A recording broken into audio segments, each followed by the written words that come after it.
Even সেখানে কোনো political system ছিল না, সেখানে কোনো সমাজ ব্যবস্থা ছিল না, সেখানে কোনো অর্থনৈতিক কোনো ব্যবস্থাপনা ছিল না, কিছুই সেখানে ছিল না। এমনকি সেখানে সামাজিক অনাচার ছিল। জীবন্ত কন্যা সন্তানকে প্রথিত করা হতো। WWW, wine, women and war তাদের একমাত্র পলিসি ছিল। এর বাইরে তারা জীবন চিন্তাও করতে পারেনি। এমনকি তারা অর্থনৈতিক কোন রুলস রেগুলেশন সেখানে ছিল না। সেখানে rules of the jungles were the rule in that society. সেই সমাজে ডমিনেন্ট রুল ছিল জঙ্গলের রোল, মাইট ইজ রাইট, যার শক্তি আছে সেই কেবলমাত্র অন্যের উপর ছড়ি ঘোরাবে। এবং সেখানে কেবলমাত্র অন্যদের সম্পদ তারা লুট করে নিত। প্রত্যেকটি পদক্ষেপে তারা চিন্তা করতো, অপরচুনিটিতে তারা চিন্তা করতো যে কাকে ধরা যায়, কাকে হত্যা করা যায়, কার সম্পদগুলো লুণ্ঠন করা যায়। এরকম একটা চিন্তা ভাবনায় এই সকল লোকেরা সদা সর্বদা ছিল। হিজরি খ্রিস্টীয় 570 খ্রিস্টাব্দ একবার মনে রাখবেন। মক্কার ছোট্ট একটা শহর, মক্কা শহর এখনো কিন্তু খুব বড় কোনো শহর নয়, ছোট্ট একটা শহর, ছোট্ট একটা জনপদ, উম্মুল কোরা বলে আল্লাহ সুবহানাহু ওয়া তাআলা যেটিকে উল্লেখ করেছেন।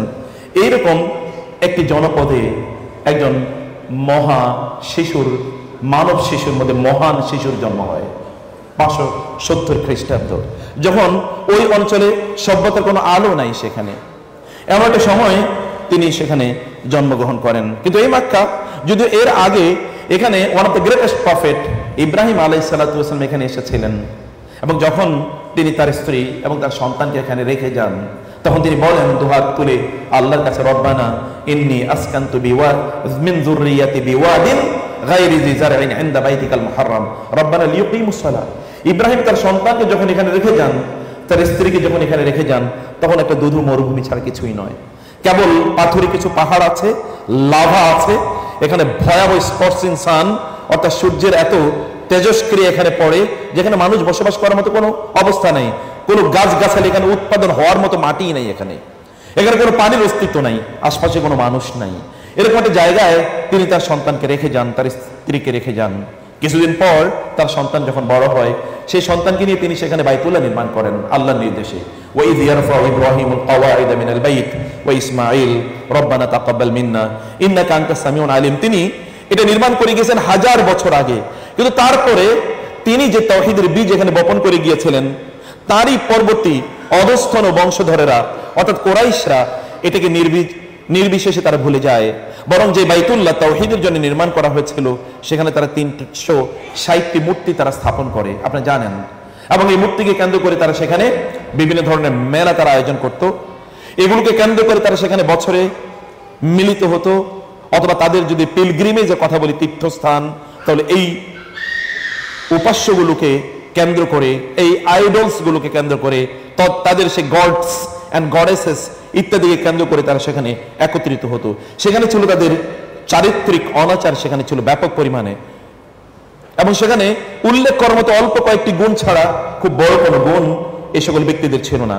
বরং তারা নারীদেরকে পৃথিবীর সবচেয়ে শোষণ যদি অথবা বৈষম্য যদি বলি কোনো সমাজে, তাহলে সেই সমাজটি ছিল পরিপূর্ণভাবে একটা বৈষম্যের সমাজ। সেখানে স্লেভারি সিস্টেম ছিল, সেখানে কৃতদাস বাজারে গরু ছাগলের মতো বিক্রি হতো, এবং নারীদেরকে কোনো অবস্থায় সম্মান বা মর্যাদা করা হতো না। এরকম একটা জায়গায় বরং কারো যদি ইযা বুশিরা আহাদুকুম বিল উনসা যাল্লা ওয়াজহুহু মুসওয়াদ্দান ওয়া হুয়া কাযীম ইয়াতাওয়ারা মিনাল কওমি মিন সুই মা বুশিরা বিহি আয়ুমসিকুহু আলা হুন আম ইয়াদুসসুহু ফিত তুরাব আলা সামা ইয়াহকুমুন। যদি তাদের কোনো কন্যা সন্তান হয়েছে, এই সংবাদ যদি তাদেরকে দেয়া হতো, তাহলে লোকালয় থেকে তারা দূরে সরে যেত। এই জন্যে যে লোকেরা যদি তাদের চেহারা দেখে এই লোকের কন্যা সন্তান হয়েছে, ইট ওয়াজ এ স্টিগমা অন দেয়ার ফেস। তাদের চেহারায় এটা একটা কালো লালিমা, একটা কালো দাগ বা কালিমা লেপন করার মতো একটি বিষয় ছিল। এরকম ইট ওয়াজ এ কমপ্লিট ক্যাওস এন্ড অ্যানার্কি। এখানে আসলে ক্যাওস এবং অ্যানার্কি ছাড়া কোন একটা অবস্থা ছিল না। এইরকম একটা সময়ে সেখানে একটা মহান প্রাণের জন্মগ্রহণ, একটা জন্ম নেয়, একটা মহান প্রাণ, যে প্রাণ তার যৌবন পেরিয়ে যখন তিনি তার জীবনের সবচেয়ে প্রাইম টাইমে যখন তিনি পৌঁছেন, তখন লোকেরা তাকে কেবল আস-সাদিক এবং আল আমিন বলে ডাকত।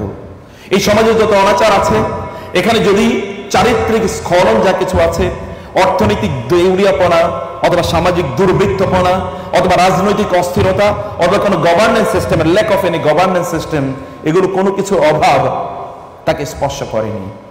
এখানকার সমাজের যত ধরনের অনাচার ছিল কোনোটাই তাকে স্পর্শ করেনি। সমাজ থেকে কিভাবে যেন তিনি তার নিজকে পরিপূর্ণভাবে বাঁচিয়ে রাখলেন এবং তিনি সমাজে মানুষের আদর্শের মূর্ত প্রতীক হয়ে তিনি দাঁড়ালেন।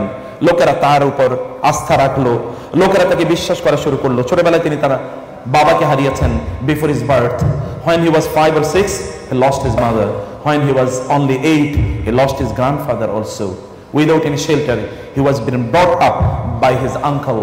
তার মা নাই, তার বাবা নাই এবং তার দাদা নাই। তার চাচার গৃহে তিনি বড় হয়ে উঠছিলেন।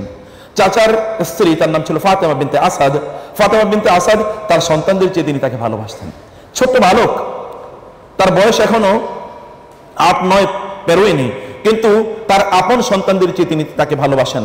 হালিমা সাদিয়ার ঘরে যখন তিনি যান ছোটবেলায়, ওই হালিমা সাদিয়া তার ঘরে যাওয়ার পরে তিনি দেখতে পান যে চারিদিকে কেমন যেন পরিবর্তন তিনি লক্ষ্য করছেন। তার বকরিগুলো আগে দুধ দহন করলে দুধ দিতে পারতো না, দুধ দিত না, কিন্তু এখন প্রচুর পরিমাণে দুধ দেয়। তিনি যে বাহনে করে ছোট্ট মোহাম্মদকে, সদ্য ভূমিষ্ঠ মোহাম্মদকে যখন তিনি নিয়ে যাচ্ছিলেন, নিয়ে যাওয়ার তিনি যে বাহনে করে আসলেন, এই বাহনে তিনি ফিরে যাচ্ছেন। কিন্তু এই বাহন যখন মোহাম্মদকে সাল্লাল্লাহু আলাইহি সাল্লাম তার পিঠে করে নিয়ে যাচ্ছিল, তখন অন্য সকল বাহনের চেয়ে অনেক বেশি তেজস, মানে যদি এটার গতি আর অনেক বেশি গতি সম্পন্ন হয়ে গিয়েছিল। সকল বাহনকে পিছিয়ে ফেলে সেই বাহন এগিয়ে যাচ্ছিল। লোকেরা তাকে জিজ্ঞেস করছেন, হালিমা সাদিয়া, তুমি কি নতুন বাহন কিনেছো নাকি? না, আমার পুরানটাই তো, কিন্তু এটা এত গতি পেল কোত্থেকে? তিনি বলেন, আমি জানি না। এরপরে তিনি বুঝতে পেরেছেন, it is because of the blessing of this son. এই যে শিশুটি, এই শিশুটির বারাকায় তার চারিদিকে আলোকিত হচ্ছে। তার রাখালরা তার বকরিগুলো নিয়ে যখন মাঠে যায়, অন্যান্যরা একই মাঠে অন্যান্যদের বকরিগুলো নিয়ে যাচ্ছে, কিন্তু তাদের বকরিগুলো সেখানে খাবার পায় না। তার বকরিগুলো কোত্থেকে যেন খাবার পায়, এবং তার বকরিগুলো যখন আসে এত পরিমাণ দুধ এগুলো দেয় যে দুধ তারা খেয়ে তাদের সকল তৃষ্ণা অথবা প্রয়োজন মেটানোর পরেও তারা বাকি বিক্রি করে তাদের অর্থনৈতিক সচ্ছলতা চলে আসে। হালিমা বুঝতে পেরেছেন, it is because of the son. এই শিশুটির কারণ এটি হচ্ছে। 5 বছর পর তিনি তার মার কাছে তাকে ফিরিয়ে দেন। এরপরে আমি বলছি, আমি অনেক লম্বা স্টোরি কেবলমাত্র আপনাদেরকে একটু শর্ট করে বলে যাই যে তিনি তার চাচার ঘরে বড় হয়ে উঠছিলেন। চাচি তাকে প্রচন্ড ভালোবাসেন, চাচা তাকে চোখের সামনে রাখেন, এক মুহূর্তে তাকে চোখ থেকে সরাতে তিনি চান না। তার বয়স যখন বাড়লো, তখন চাচা বললেন, আমি সিরিয়াতে ব্যবসা করতে যাব। ভাতিজা বললেন, আমি আপনার সাথে যাব। চাচা ভাতিজার চেহারার দিকে তাকালেন। এই মরুভূমিতে সফর করার মতো তার শারীরিক অবস্থা না, অত্যন্ত টেন্ডারলি তার এজ, এত চমৎকার একটা চেহারার এই শিশুটিকে যদি মরুভূমির এই বিশাল প্রান্তর পেরিয়ে যদি নিয়ে যেতে যাই, তবে এই মরুভূমির ছাপ তার চেহারাটা মলিন করে দেবে। ধুলাবালি তাকে, তার চেহারা যে কমনীয়তা আছে এটা নষ্ট করে ফেলবে। সেই করে তিনি নিতে চাইলেন না, কিন্তু ভাতিজা ইনসিস্টেড, না, আমি তোমার সাথে যাব। চাচা ডিনাই করতে পারলেন না, তাকে নিয়ে গেলেন। প্রথমত বাহিরার সাথে দেখা হলো। বাহিরা কি জন্য তাকে বললেন, চাচা বুঝলেন আমার এই ভাতিজা এই সিরিয়াতে নিরাপদ না। তিনি দ্রুত মক্কায় ফিরে আসলেন। মক্কায় ফিরে আসলে দেখলেন অলরেডি কুরাইশরা অন্যদের সাথে একটা যুদ্ধে লিপ্ত হয়ে গিয়েছেন। তিনি দেখলেন যে না, এই যুদ্ধ তো অসম যুদ্ধ, এই যুদ্ধ চলতে পারে না। তার সমসাময়িক ইয়াং জেনারেশনদেরকে নিয়ে তিনি একটি শান্তি সংঘ গঠন করলেন, হেল্পফুল ফুজুল। এভাবেই তার সময় কাটে। কোথাও যদি অশান্তি তৈরি হয়, কোথাও যদি মারামারি তৈরি হয়, কোথাও যদি ঝগড়া বিবাদ তৈরি হয়, কোথাও যদি অনাচারে তৈরি হয়, কোথাও যদি অত্যাচারে তৈরি হয়, তিনি সেখানে গিয়ে দাঁড়ান। কোথাও যদি বৈষম্য কারো উপরে তৈরি হয়, তিনি সেখানে গিয়ে দাঁড়ান। বৈষম্য দূর করার জন্য তিনি সেখানে কাজ করেন। তার বয়স হয়ে গেছে 25। হঠাৎ করে মক্কার সবচেয়ে সম্ভ্রান্ত এবং সবচেয়ে ধনী নারী তিনি ঘোষণা করলেন যে তার ব্যবসায়িক সফরে একজন বিজনেস লিডার তিনি বা একজন সুপারভাইজার তিনি নিয়োগ করতে চান, এবং সুপারভাইজারকে একটি উট পুরস্কার হিসেবে প্রদান করা হবে। উট তৎকালীন মুদ্রার নাম ছিল, কারেন্সির নাম ছিল। সকল কিছু, সকল অর্থনৈতিক হিসাব নিকাশ করা হতো উটের এগেইনস্টে। যেমন আমরা এখন ডলারের এগেইনস্টে সবকিছু হিসাব করি, অথবা স্বর্ণের এগেইনস্টে, তখন স্বর্ণ অথবা ডলার এটাকে তখন কারেন্সির স্ট্যান্ডার্ড হিসেবে নেওয়া হতো। বলো যে একটি উট দেওয়া হবে।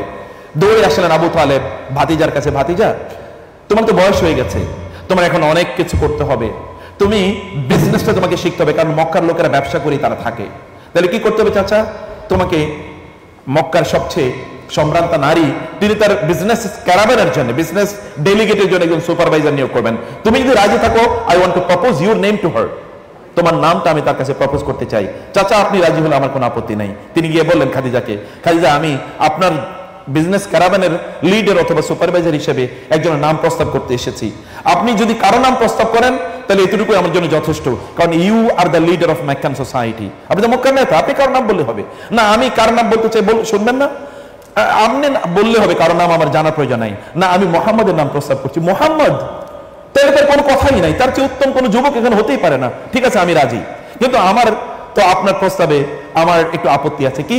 আপনি বলেছেন একটি মাত্র উট দেবেন, আমি তো একটি উঠে আমার ভাতিজাকে এই কাজে নিয়োগ করতে পারি না। কয়টা চান আপনি? আপনি যা চাই তাই দেওয়া হবে, 3টি উট দিতে হবে। 3টি সই আপনি তার চেয়ে বেশি চাইলেও মোহাম্মদের জন্য তাই দেওয়া হতো সাল্লাল্লাহু আলাইহি ওয়াসাল্লাম। তিনি গেলেন, খাদিজা বুঝলেন এই সম্ভ্রান্ত যুবককে একা ছাড়া যায় না। খাদিজার পার্সোনাল সেক্রেটারি, তার নাম হচ্ছে মাইসারা। মাইসারাকে বললেন, মাইসারা তুমি যাও, তোমার কাজ হচ্ছে আমি যাকে কাজে নিয়োগ দিয়েছি তার সেবা করা। পৃথিবীতে এরকম নজির কখনো ঘটে নাই যে নিয়োগপ্রাপ্ত কর্মচারীর সেবা করার জন্য আবার তিনি মালিক তার পার্সোনাল সেক্রেটারিকে, তার পিএস কে সেখানে নিয়োগ দিয়ে দেবেন। তিনি তাকে নিয়োগ দিয়ে দিলেন, তিনি গেলেন। মাইসারা ফিরে এসে মক্কায় যখন ফিরে আসেন, মাইসারা মোহাম্মদ সাল্লাল্লাহু আলাইহি ওয়াসাল্লামকে পেছনে রেখেই, যুবক মোহাম্মদকে পেছনে রেখেই তিনি দৌড়ে যাচ্ছেন, আগে যাচ্ছেন খাদিজার কাছে। কোথায় যাচ্ছ? না আমার গুরুত্বপূর্ণ মানে ডিসকাশন আছে খাদিজার সাথে। তিনি দৌড়ে গেলেন, আপনি বলেন খাদিজা আমার জীবনে এরকম মানুষ দেখি না। বলে কেমন? বলছে এত মেটিকুলাস, এত অনেস্ট, এত সৎ একজন মানুষ হতে পারে, এবং যিনি তাকে নিয়োগ দিয়েছেন তার স্বার্থ রক্ষা করার জন্য এতটা সিনসিয়ার হতে পারে একজন মানুষকে যদি আমি চোখ কাছ থেকে না দেখতাম তাহলে বুঝতে পারতাম না Mohammad is really unparalleled. Mohammad আসলে এর কারো মতো না, এটা অন্যরকম মানুষ, এটা অদ্বিতীয়, এরকম কোন মানুষ হতে পারে না। খাদিজা তো এমনি মোহাম্মদ সাল্লাল্লাহু আলাইহি ওয়াসাল্লাম সম্পর্কে আগে হাই ধারণা পোষণ করতেন। মাইসারা থেকে শোনার পর খাদিজার মনে একটু মনে হলো যে আমি তো এর আগে আমার স্বামী মারা গিয়েছে, অথবা আমি বিধবা, তো আমার তো আরেকটা বিয়ে করার জন্য, খাদিজাকে বিয়ে করার জন্য মক্কার বহু সম্ভ্রান্ত পুরুষরা অথবা অনেক যারা ব্যবসায়ী অথবা অর্থনীতি টাকা পয়সার মালিক, এরকম অনেকে খাদিজাকে প্রস্তাব দিয়েছে। খাদিজা জেনেছেন, বুঝতে পেরেছেন এরা সবাই আমাকে বিয়ের প্রস্তাব দেয় because of two reasons, because I am very beautiful on one hand, on the other hand I am the owner of huge properties. আমার সৌন্দর্য এবং আমার সম্পদের দিকে তাদের লোভ আছে, কিন্তু আমাকে তারা কি সত্যি করতে ভালোবাসবে বা রেসপেক্ট করবে কিনা এটা তো আমি জানি না। Khadija denied all the proposals of marriage. কিন্তু এবার খাদিজা তিনি তার বোনকে ডাকলেন, তার নাম, তার কাজিনকে তিনি ডাকলেন, তার নাম হচ্ছে হালা। তাকে বললেন, যাও একটু তুমি আমার পক্ষ থেকে মোহাম্মদকে কি বলো, আই ওয়ান্ট টু ম্যারি হিম, আমি তাকে বিয়ে করতে চাই। তিনি গেলেন, গিয়ে বলেন যে আপনাকে, আপনার জন্য একটা শুভ সংবাদ আছে মোহাম্মদ। বলে কি শুভ সংবাদ? বলে কেউ একজন আপনাকে বিয়ে করতে চান। বলে আমাকে কে বিয়ে করবো? আমার তো কিছুই নাই, আমার কোনো সম্পদ নাই, আমাকে কে বিয়ে করবে? বলে না, মক্কার সবচেয়ে সম্ভ্রান্ত নারী আপনাকে বিয়ে করতে চান। তিনি বলে এরকম কে যে আমাকে বিয়ে করতে চাইবে? তিনি এখনো ভাবতেই পারেন না যে Khadija has made this proposal. তিনি বলেন খাদিজাতুল কুবরা, খাদিজা বিনতে খুয়াইলিদ। তিনি বলেন খাদিজা, বলেন কি? হ্যাঁ সত্যি। আচ্ছা ঠিক আছে, আমি বিয়ে করতে চাই, ওকে কোনো সমস্যা নাই, কিন্তু আমার চাচার পারমিশন নেওয়া লাগবে। যুবকরা শোনেন, আমার কার পারমিশন লাগবে? আমার চাচার পারমিশন লাগবে। Go to my uncle, discuss the matter with him, তার সাথে আলোচনা করুন। If he is agreed then I don't have any objection. তার কাছে যান, তিনি যদি এগ্রি করেন তাহলে আমার কোনো অবজেকশন নাই। তিনি গেলেন, খাদিজা রাদিয়াল্লাহু তাআলা আনহা এর সাথে তার বিয়ে হয়ে গেল। খাদিজা বুঝলেন আমি রত্ন ঘরে নিয়ে এসেছি, অতএব আমার আর সম্পদের প্রয়োজন নাই। তার সকল সম্পদ তিনি মুহাম্মদের হাতে তুলে দিলেন, বললেন আপনি আমার সম্পদ, অতএব এই সম্পদের এখন জিম্মাদারি আপনার। তিনি তো এমনি মানবতার সেবক, তিনি তো এর মধ্যে as-সাদিক এবং আল আমিন উপাধিতে তিনি ভূষিত হয়েছেন। এখন তার হাতে প্রচুর পরিমাণ সম্পদ, তিনি এই সম্পদগুলো মানুষের কল্যাণে তিনি ব্যয় করে দিচ্ছেন। মানুষের জন্য তিনি আরো ইনএভিটেবল হয়ে উঠলেন, মানুষের জন্য তিনি আরো অনেক বেশি প্রাসঙ্গিক হয়ে উঠলেন। লোকেদের সকল আয়োজনে তারা তার কাছে আসে, এমনকি তাদের যদি কোনো ঝগড়া বিবাদ লাগে তাহলে সেই জন্য তারা তার কাছে ফিরে আসে, দৌড়ে আসে তার কাছে। আপনাদের সেই ঘটনা জানা আছে, যখন হাজরে আসওয়াদকে তার স্থানে প্রতিস্থাপন করা হবে, এটা নিয়ে তাদের প্রায় রক্তযুদ্ধ। রক্ত তারা নিয়ে এসে বালতি ভর্তি রক্তে হাত ডুবিয়ে বলল, আমাদের এই রক্তের শপথ করে বলছি আমরা হাজারে আসওয়াদকে ওই স্থানে, তার নির্ধারিত স্থানে রাখার জন্য প্রয়োজনে আমাদের রক্তের বন্যা বসিয়ে দেব, কিন্তু এই সম্মান বা মর্যাদা আমরা ছাড়বো না। কেউ একজন বললেন যে তোমরা এই যুদ্ধ করছো কেন, এটাকে থামাও। কিভাবে থামাবো? আমরা তো প্রত্যেকেই এই অনার, এই ডিগনিটি, এই প্রিভিলেজ আমরা প্রত্যেকে এটাকে এনজয় করতে চাই, অ্যাভেল করতে চাই। তাহলে করণীয় কি? করণীয় হচ্ছে আগামীকাল ভোরে সবার আগে বাইতুল্লাহর চত্বরে প্রাঙ্গণে যে প্রবেশ করবে তাকে আমরা দায়িত্ব দেব। বাইতুল আর্লি বার্ড তো মোহাম্মদের চেয়ে কেউ নাই, তিনি তার আগে কেউ সকালবেলা ঘুম থেকে কেউ উঠে না। সকালে সবাই ভোরে তাকিয়ে আছেন যে কে বাইতুল্লাহর চত্বরে বা প্রাঙ্গণে কে আগে প্রবেশ করে। তারা দেখলেন যে মুহাম্মদ প্রবেশ করছে। তারা চিৎকার করেন, হাযা মুহাম্মদ আস-সাদিক আল আমিন, মুহাম্মদ প্রবেশ করছে যিনি পরম সত্যবাদী এবং পরম বিশ্বস্ত, আমরা তার জাজমেন্টে সন্তুষ্ট। তিনি তাদেরকে বললেন যে ঠিক আছে, তোমাদের এই সমস্যার সমাধান হলো, তোমরা একটা কাপড় নিয়ে আসো। কাপড়ের মধ্যে তিনি নিজেই পাথরটা তুললেন এবং সবাইকে বললেন, তোমরা চারিদিক থেকে এই কাপড়ে তোমরা সবাই ধরো, এবং let us share the dignity of placing the stone in it's original place mutually. চলো আমরা সবাই মিলে এই সম্মানের আমরা মালিক হই। মুহূর্তের মধ্যে সমস্যা, যেখানে রক্তপাত রক্ত গঙ্গা বসে যাওয়ার কথা, সেখানে মুহূর্তের মধ্যে উইদাউট এনি ব্লাড শেড মুহূর্তের মধ্যে সমস্যার সমাধান হয়ে গেল। তিনি সমাজে আরো বেশি রেলেভেন্ট হয়ে উঠলেন। সমাজের যে কদাচার আছে, বিশেষ করে মানুষের মধ্যে যে ধর্মীয় যে অনাচার তৈরি হয়েছে, এই অনাচার নিয়ে তিনি ভাবতেন, তিনি চিন্তা করতেন, কারণ তার পূর্বপুরুষ এরকম চিন্তা করতেন। ফালাম্মা জান্না আলাইহিল লাইলু রাআ কাওকাবান ক্বালা হাযা রাব্বি হাযা আকবার, এরকম হাযা রাব্বি। যখন তার পূর্বপুরুষ ইব্রাহিম আলাইহিস সালাম আকাশের দিকে তাকিয়ে তার জাতীয় মূর্তি পূজা করছিল, আকাশের দিকে তাকিয়ে বললেন, এই তারকা বুঝি আমার রব, অথবা চাঁদ আমার রব, অথবা কি সূর্য আমার রব। কিন্তু এগুলো যখনই সব অস্তমিত হয়ে গিয়েছে, তখন তিনি বলেছেন, ইয়া কওমি ইন্নী বারিউম মিনাল ইন্নী বারিউম মিনকুম, যে হে আমার জাতি, হে আমার জাতি, আমি তোমাদের থেকে মুক্ত ঘোষণা করলাম। অর্থাৎ আমি এই যে শিরক বা ইত্যাদি থেকে আমার নিজের মুক্তি আমি ঘোষণা করলাম। ইন্নী ওয়াজ্জাহতু ওয়াজহিয়া লিল্লাযী ফাতারাস সামাওয়াতি ওয়াল আরদা হানিফা ওয়া মা আনা মিনাল মুশরিকিন। তিনি এটা ডিক্লেয়ার করলেন। অতএব তারই পরবর্তী প্রজন্ম, তারই বংশধর মুহাম্মদ সাল্লাল্লাহু আলাইহি ওয়াসাল্লাম, তিনি চিন্তা করলেন সমাজে এই যে ধর্মের নামে যে অনাচার চলছে, এই অনাচার থেকে মানুষকে মুক্তি দেওয়ার উপায় কি, তিনি এটা নিয়ে ভাবছিলেন। এটা ভাবতে ভাবতে ভাবার জন্য তিনি একটা নির্জন প্লেস তিনি খুঁজে বের করলেন। এবং আপনারা জানেন হেরা গুহা, দ্য গার অফ হেরা, অথবা আমরা যদি বলি হেরা গুহা has come now into relevance. এখন হেরা গুহা অলরেডি আলোচনায় চলে এসেছে। তিনি হেরা গুহাতে গেলেন এবং সেখানে তিনি সময় কাটাচ্ছেন, তিনি চিন্তা করছেন, তিনি ভাবছেন এই সমাজের অবস্থা কি, এবং এটা নিয়ে তিনি আসলে সত্যি করতে কার ইবাদত করা দরকার, কার উপাসনা করা দরকার, এটি নিয়ে তিনি ভাবছিলেন। ভাবতে ভাবতে কোন একটা সময়ে যখন তার বয়স 40, he was in the prime time of his life, তিনি যখন যৌবনে টকবক করছিলেন, সেটা হচ্ছে মানুষের জীবনের শ্রেষ্ঠতম সময়। 40 বছরে মানুষের মধ্যে ম্যাচুরিটি আসে। তিনি যখন তার বয়স 40, কোন এক রাতে তার কাছে জিবরিল আমিন আসলেন এবং বললেন, ইকরা ইয়া মুহাম্মদ, মুহাম্মদ পড়ুন। তিনি তো ছিলেন এর মধ্যে, তিনি একটু তন্দ্রাচ্ছন্ন ছিলেন। যখন গুরুগম্ভীর আওয়াজ তিনি শুনলেন, শোনার পরে তিনি চোখ মেলে তাকিয়ে দেখলেন বিশাল দেহী এক অ্যাঞ্জেল তার সামনে। তিনি হতভম্ব হয়ে গেলেন, তিনি ভয় পেয়ে গেলেন। জিবরিল তাকে জড়িয়ে ধরলেন, বুকের সাথে চাপা দিলেন এবং বললেন, ইকরা। তিনি বললেন, মা আনা বিকারিন, আমি তো পড়তে যাই না। তিনি আবার তাকে চেপে ধরলেন, আবার বললেন, পড়ো। বলে, আমি পড়তে যাই না। আবার চেপে ধরে বলেন, ইকরা বিসমি রাব্বিকাল্লাযী খালাক, তোমার রবের নামে পড়ো, যিনি সৃষ্টি করেছেন। মুহাম্মদ সাল্লাল্লাহু আলাইহি ওয়াসাল্লাম, now he understood that I am searching for that who created me. আমি তো সেই গডকেই খুঁজতেছিলাম, সেই রবকেই খুঁজতেছিলাম যিনি আমাকে সৃষ্টি করেছেন। এখন আমাকে বলা হচ্ছে তার নামে পড়ার জন্য। তিনি তার নামে পড়া শুরু করলেন, ইকরা বিসমি রাব্বিকাল্লাযী খালাক খালাকাল ইনসানা মিন আলাক ইকরা ওয়া রাব্বুকাল আকরাম আল্লাযী আল্লামা বিল কলম আল্লামাল ইনসানা মা লাম ইয়ালাম। একটা অভূতপূর্ব অভিজ্ঞতার তিনি মুখোমুখি হলেন, একটা অভূতপূর্ব অভিজ্ঞতা। এই অভিজ্ঞতা এই আরবে বহুদিন পর্যন্ত কেউ শোনেনি, যদিও এরা ইহুদি এবং খ্রিস্টানদের সম্পর্কে তারা জেনেছে, কিন্তু এখানকার কোন লোক দীর্ঘদিন পর্যন্ত, সেই সর্বশেষ ইসমাঈল আলাইহিস সালাম 1000 বছর আগে, সেখানে এরকম একটা এক্সপেরিয়েন্সের ঘটনা আছে। এক্স্যাক্টলি এরকম কোন এক্সপেরিয়েন্স না, কিন্তু he was one of the prophets of Allah. কিন্তু সরাসরি আল্লাহ সুবহানাহু ওয়া তাআলার পক্ষ থেকে মেসেঞ্জার এসে কথা বলবেন, এরকম ঘটনা আরবের ইতিহাসে এটা প্রথম ঘটলো।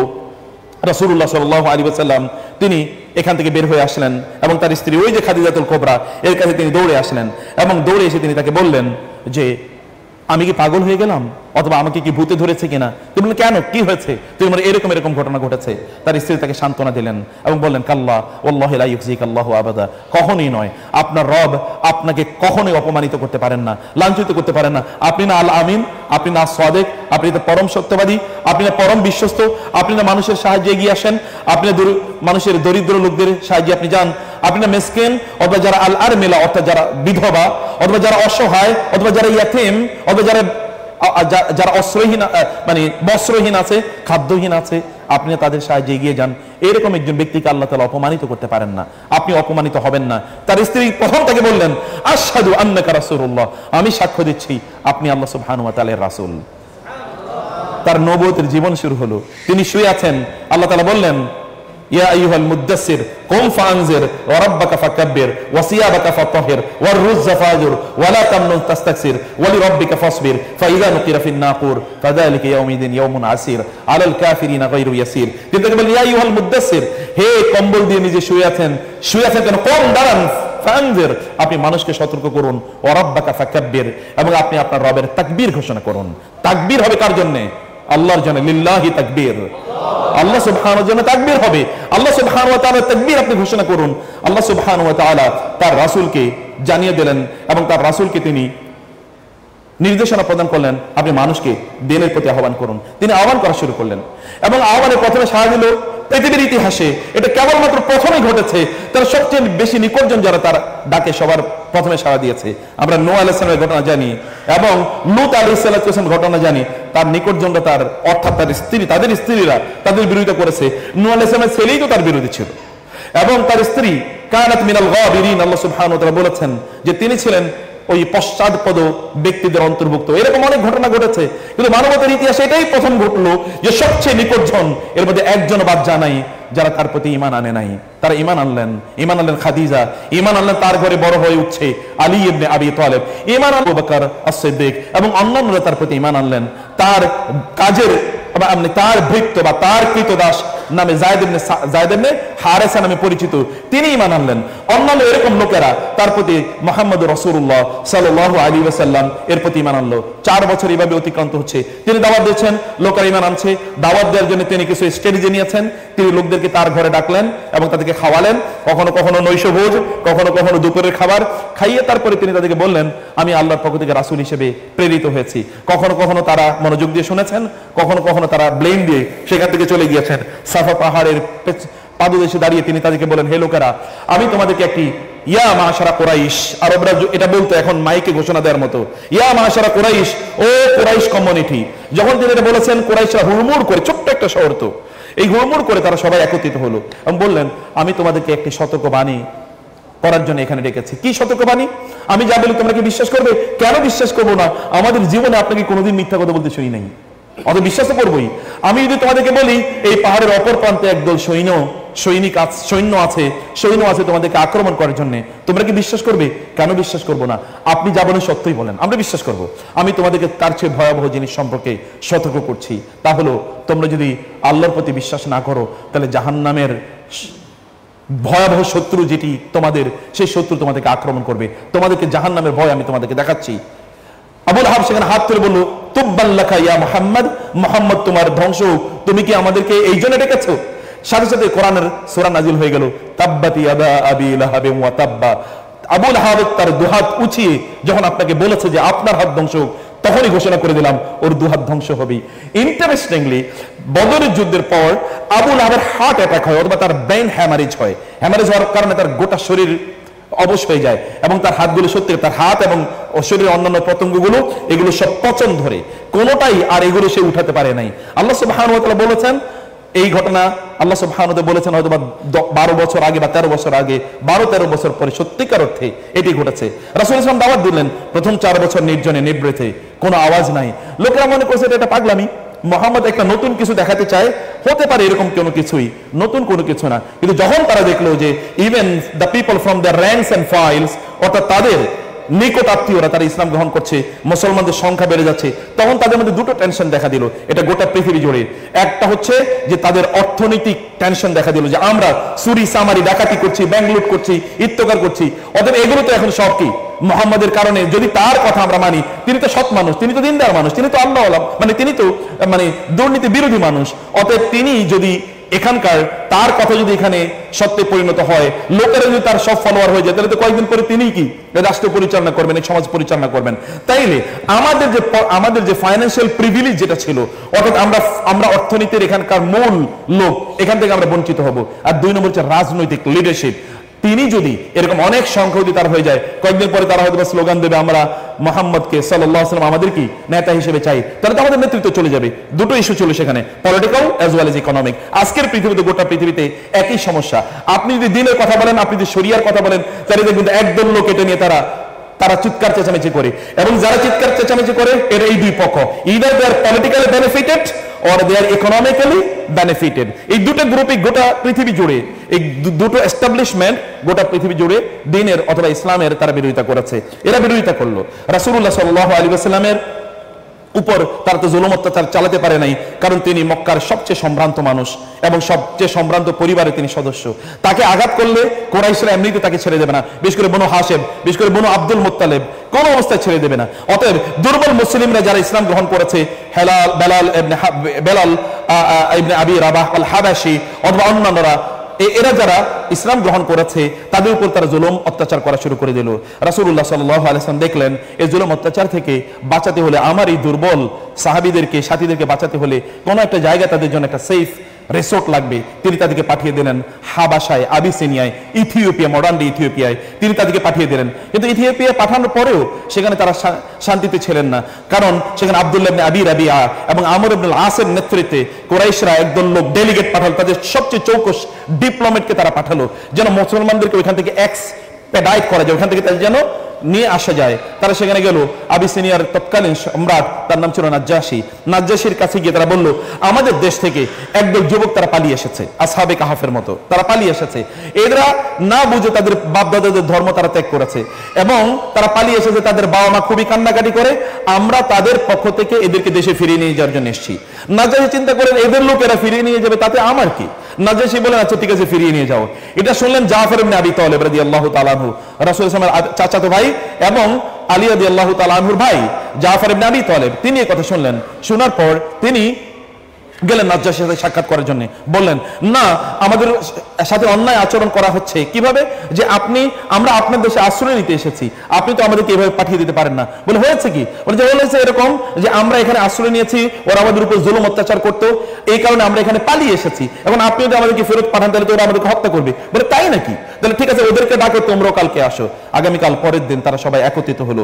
নাজ্জাশী জাফর ইবনে আবি তালেবকে বললেন তোমাদের বিরুদ্ধে অভিযোগ হলো তোমরা তোমাদের বাপদাদার ধর্ম ত্যাগ করেছো এবং তোমাদের জন্য তোমাদের আত্মীয়স্বজন কান্নাকাটি করে, এই কারণে এরা তোমাদেরকে নিতে এসেছে, তোমাদের বক্তব্য দাও।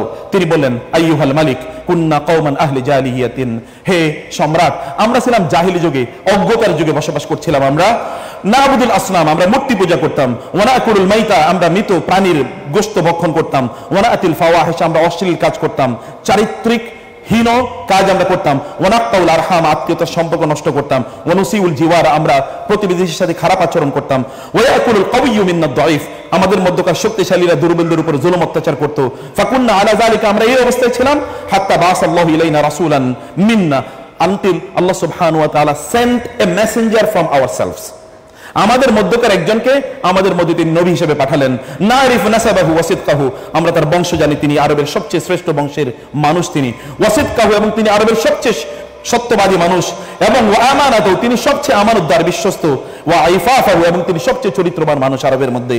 ফাদানা ইলাল ইসলাম ইলাল্লাহি, তিনি আমাদেরকে আল্লাহর প্রতি ডাকলেন, যেন লিনুওয়াহিদাহু, যেন আমরা আল্লাহর একত্ববাদ ঘোষণা করি, ওয়া না'বুদাহু, যেন কেবল তারই ইবাদত করি, ওয়া নাখলাউ মা কুননা না'বুদু, আমরা এর আগে যে কিছুর মূর্তির পূজা করতাম এগুলো থেকে আমরা আমাদের নিজেকে এবার মুক্ত করলাম। ওয়া আবাউনা মিন দুনহি মিনাল হিজারাতি ওয়াল আওসান, আমাদের পূর্বপুরুষরা যে পাথরের পূজা করত, মূর্তির পূজা করত, এগুলো থেকে আমাদের নিজেকে আমরা মুক্ত ঘোষণা করেছি। ওয়া আমারানা বিসিদকিল হাদিস, তিনি আমাদেরকে নির্দেশ প্রদান করতেন আমরা যেন কখনো মিথ্যা কথা না বলি। ওয়া আদাইল আমান, আমরা যেন আমানত মানুষের কাছে ফিরিয়ে দেই। ওয়া সিলাতির রাহিম, আমরা যেন আত্মীয়তার সম্পর্ক রক্ষা করি। ওয়া হুসনুল জিওয়ার, প্রতিবেশীর সাথে ভালো আচরণ করি। ওয়াল কাফ আনিল মাহারিম ওয়াদ দিমা, আমরা যেন মানুষের রক্তপাত না করি এবং আমরা যেন মানুষের হুরমত, তাদের সম্মান এবং মর্যাদাকে যেন রক্ষা করি। ওয়া নাহানা আনিল ফাওয়াহিশি, তিনি অশ্লীলতা থেকে তিনি আমাদেরকে নিষেধ করেছেন। ওয়া কাউলা জুর, মিথ্যা কথা বলে থেকে তিনি আমাদেরকে নিষেধ করেছেন। ওয়া আকলা মালিল ইয়াতীম, আমরা যেন ইয়াতীমের সম্পদ ভক্ষণ না করি, এই ব্যাপারে তিনি আমাদেরকে বলেছেন। ওয়া কাযফিল মুহসানাত, আমরা যেন দিনদার সতীসাধ্যী নারীদেরকে মিথ্যা অপবাদ না দেই। ওয়া আমারানা আন না'বুদাল্লাহ ওয়াহদাহু, তিনি বলেছেন আমরা কেবল যেন আল্লাহর ইবাদত করি, লা নুশরিকা বিহি শাইআ, তার সাথে কাউকে শিরক না করি। ওয়া আমারানা বিস-সালাতি ওয়াজ-যাকাতি ওয়াস-সিয়াম, তিনি আমাদেরকে নামাজ, রোজা এবং যাকাতের ব্যাপারে নির্দেশ প্রদান করেছেন। ফাআদ্দাদা আলাইহি উমুর আল ইসলাম, তিনি সব কিছু তাকে বর্ণনা দিলেন। ফাসাদদাকনাহু ওয়া আমান্না বিহি, তখন আমরা তাকে সত্যবাদী হিসেবে বিশ্বাস করলাম তার প্রতি ঈমান আনলাম এবং ওয়াত্তাবানাহু আলা মা জাআ বিহি, তিনি যা বলেছেন আমরা তা মেনে নিলাম, কারণ তিনি যা বলেছেন হি ইজ ডিক্টেটেড বাই আল্লাহ সুবহানাহু ওয়া তাআলা। ফাআবাদনা আল্লাহ ওয়াহদাহু ফালাম নুশরিক বিহি শাইআ, আমরা কেবল আল্লাহর ইবাদত করা শুরু করলাম, আল্লাহর শিরক থেকে নিজকে আমরা মুক্ত করলাম, এবং তিনি যা হারাম করেছেন তা হারাম মেনে নিলাম, তিনি যা হালাল করেছেন তা হালাল মেনে নিলাম। এবং আমরা এই কাজ যখন করছিলাম তখন আমাদের লোকেরা আমাদের উপর জুলুম করা শুরু করলো, এরা আমাদের উপর অত্যাচার করা শুরু করলো, এরা আমাদের রক্তপাত করলো, এবং বাঁচার জন্য তখন আমরা আপনার এই এলাকায় চলে এসেছি। এরপরে কি আপনি তাদের কাছে আমাদেরকে ফেরত দেবেন? তিনি বলেন না, অসম্ভব, অসম্ভব না। এদেরকে লক্ষ্য করে বলেন আমর ইবনে আস এবং আব্দুল্লাহ ইবনে আবি রাবিয়াকে বললেন যাও তোমরা তোমাদের দেশে চলে যাও, এরা আমাদের দেশে থাকবে, যাও তোমরা থাকো, নিরাপদে তোমরা থাকো। আমর ইবনে আস খুবই বুদ্ধিমান মানুষ, তিনি পরে ইসলাম গ্রহণ করেছেন। অতএব আমর ইবনে আস চিন্তা করলেন যে সর্বনাশ হয়ে গেছে, আমরা আসলাম কি জন্য, এখন দেখি বুমেরাং ব্যাকফায়ার করেছে। তারা চিন্তা করলেন তাইলে নতুন একটা ফন্দি নিয়ে যাওয়া দরকার। তারা ভাবলো যে কি বলা যায়, যেহেতু নাজ্জাশীরা খ্রিস্টান আর মুসলমানরা ঈসা আলাইহিস সালাতু ওয়াস সালামকে আল্লাহর পুত্র বলে বিশ্বাস করে না, আল্লাহর নবী বলে বিশ্বাস করে, তারা বলে পাইছি কি, তা হলো যে গিয়ে আগামীকাল নাজ্জাশীকে বলবো, নাজ্জাশী আপনি তো এদের কথা শুনে আপনি আপনি মুগ্ধ হয়ে গিয়েছেন, কিন্তু এরা কিন্তু আপনাদের বিপরীত বিশ্বাস লালন করে। এবং যেই চিন্তা সেভাবে তারা পরের দিন গেলেন এবং নাজ্জাশীর সাথে দেখা করলেন, বলেন নাজ্জাশী ইয়া আইয়ুহাল মালিক, হে সম্রাট, এরা কিন্তু আপনাদের বিপরীত বিশ্বাস করে, কি জানেন, আপনাদের মারিয়াম মাদার মেরি এবং আপনাদের জেসাস খ্রাইস্ট ঈসা এর ব্যাপারে কিন্তু ভিন্ন বিশ্বাস লালন করে। বলে কি বিশ্বাস লালন করে? বলে শুনলে আপনাদের গা শিহরিয়ে হয়ে উঠবে। বলে ঠিক আছে, ওদেরকে ডাকো। আবার ডাকা হলো, জাফরকে বললো ইয়া জাফর, আচ্ছা বলো তো তোমরা আমাদের নবী ঈসা এবং তার মা মাদার মেরি সম্পর্কে কি বিশ্বাস করো? তিনি বলেন আমরা তাই বিশ্বাস করি আমাদের উপর আমাদের রব যা নাজিল করেছেন আমাদের নবীর মাধ্যমে, আমরা তাই বিশ্বাস করি। বলে কি বিশ্বাস করো বলো তো? বলে তাহলে একটু কোরআন থেকে তেলাওয়াত করে শোনাই। বলে আচ্ছা ঠিক আছে শোনাও। তিনি বললেন, তেলাওয়াত করে গেলেন, ক্বালা ইন্নী আব্দুল্লাহ আতানিয়াল কিতাবা ওয়া জাআলানি নাবিয়্যা ওয়া জাআলানি মুবারাকান আইনামা কুনতু ওয়া আওসানি বিস সালাতি ওয়াজ যাকাতি মা দুমতু হাইয়্যা وبرا بوالدتي ولم يجعلني جبارا شقيا والسلام علي يوم ولدت ويوم اموت ويوم ابعث حيا ذلك عيسى ابن مريم। তিনি বলেন কোরআনের কথা আমরা বিশ্বাস করি, কোরআন বলেছে ঈসা আলাইহিস সালাতু ওয়াস সালাম তিনি বললেন আমি আব্দুল, আমি আল্লাহর বান্দা, আল্লাহ তাআলা আমাকে কিতাব দিয়েছেন এবং আমাকে তিনি নবী বানিয়েছেন এবং তিনি আমাকে মোবারক, আমাকে তিনি আদেশ করেছেন আমি যেন সালাত আদায় করি, যাকাত প্রদান করি, আমার মায়ের প্রতি যেন আমি অনুগত থাকি, এবং তিনি আমাকে বলেছেন আমি যেদিন জন্ম নেব, যেদিন মারা যাব, যেখানে আমি যাব না কেন সেখানে তিনি আমাকে বারাকা পূর্ণ করে দেবেন। আমাকে তিনি ছোটবেলা থেকে তিনি আমাকে নবী হিসেবে পাঠিয়েছেন। এরা যখন বলছিলেন নাজ্জাশী তিনি নিচের দিকে তাকিয়ে আছেন। যখন নাজ্জাশী তার মাথাটা উপরের দিকে তুললেন তখন দেখা গেল তার দু চোখ ভরে কেবল পানি পড়ছে। হি ওয়াজ ক্রাইং, তিনি কাঁদছিলেন, এবং তার সাথে তার সভাসদ বর্গ যারা ছিল, মন্ত্রীরা যারা ছিল, তৎকালীন মন্ত্রী মানে তাদের রিলিজিয়াস পিপল অর্থাৎ তাদের ধর্মগুরুরা, তারাও সবাই কাঁদছিলেন। এইটা শোনার পরে নাজ্জাশী তার চেয়ার থেকে উঠলেন এবং তার হাতে একটা লাঠি থাকতো, লাঠি দিয়ে তিনি একটা দাগ দিলেন মাটির উপরে, দাগ দিয়ে বললেন জাফর তোমাদের বিশ্বাস এবং আমাদের বিশ্বাসের মধ্যে পার্থক্য শুধুমাত্র এতটুকুই, এই যে একটা রেখা দেখছো না, এই রেখাই, এর বেশি কোনো পার্থক্য নেই, তোমাদের বিশ্বাস আর আমাদের বিশ্বাস একই।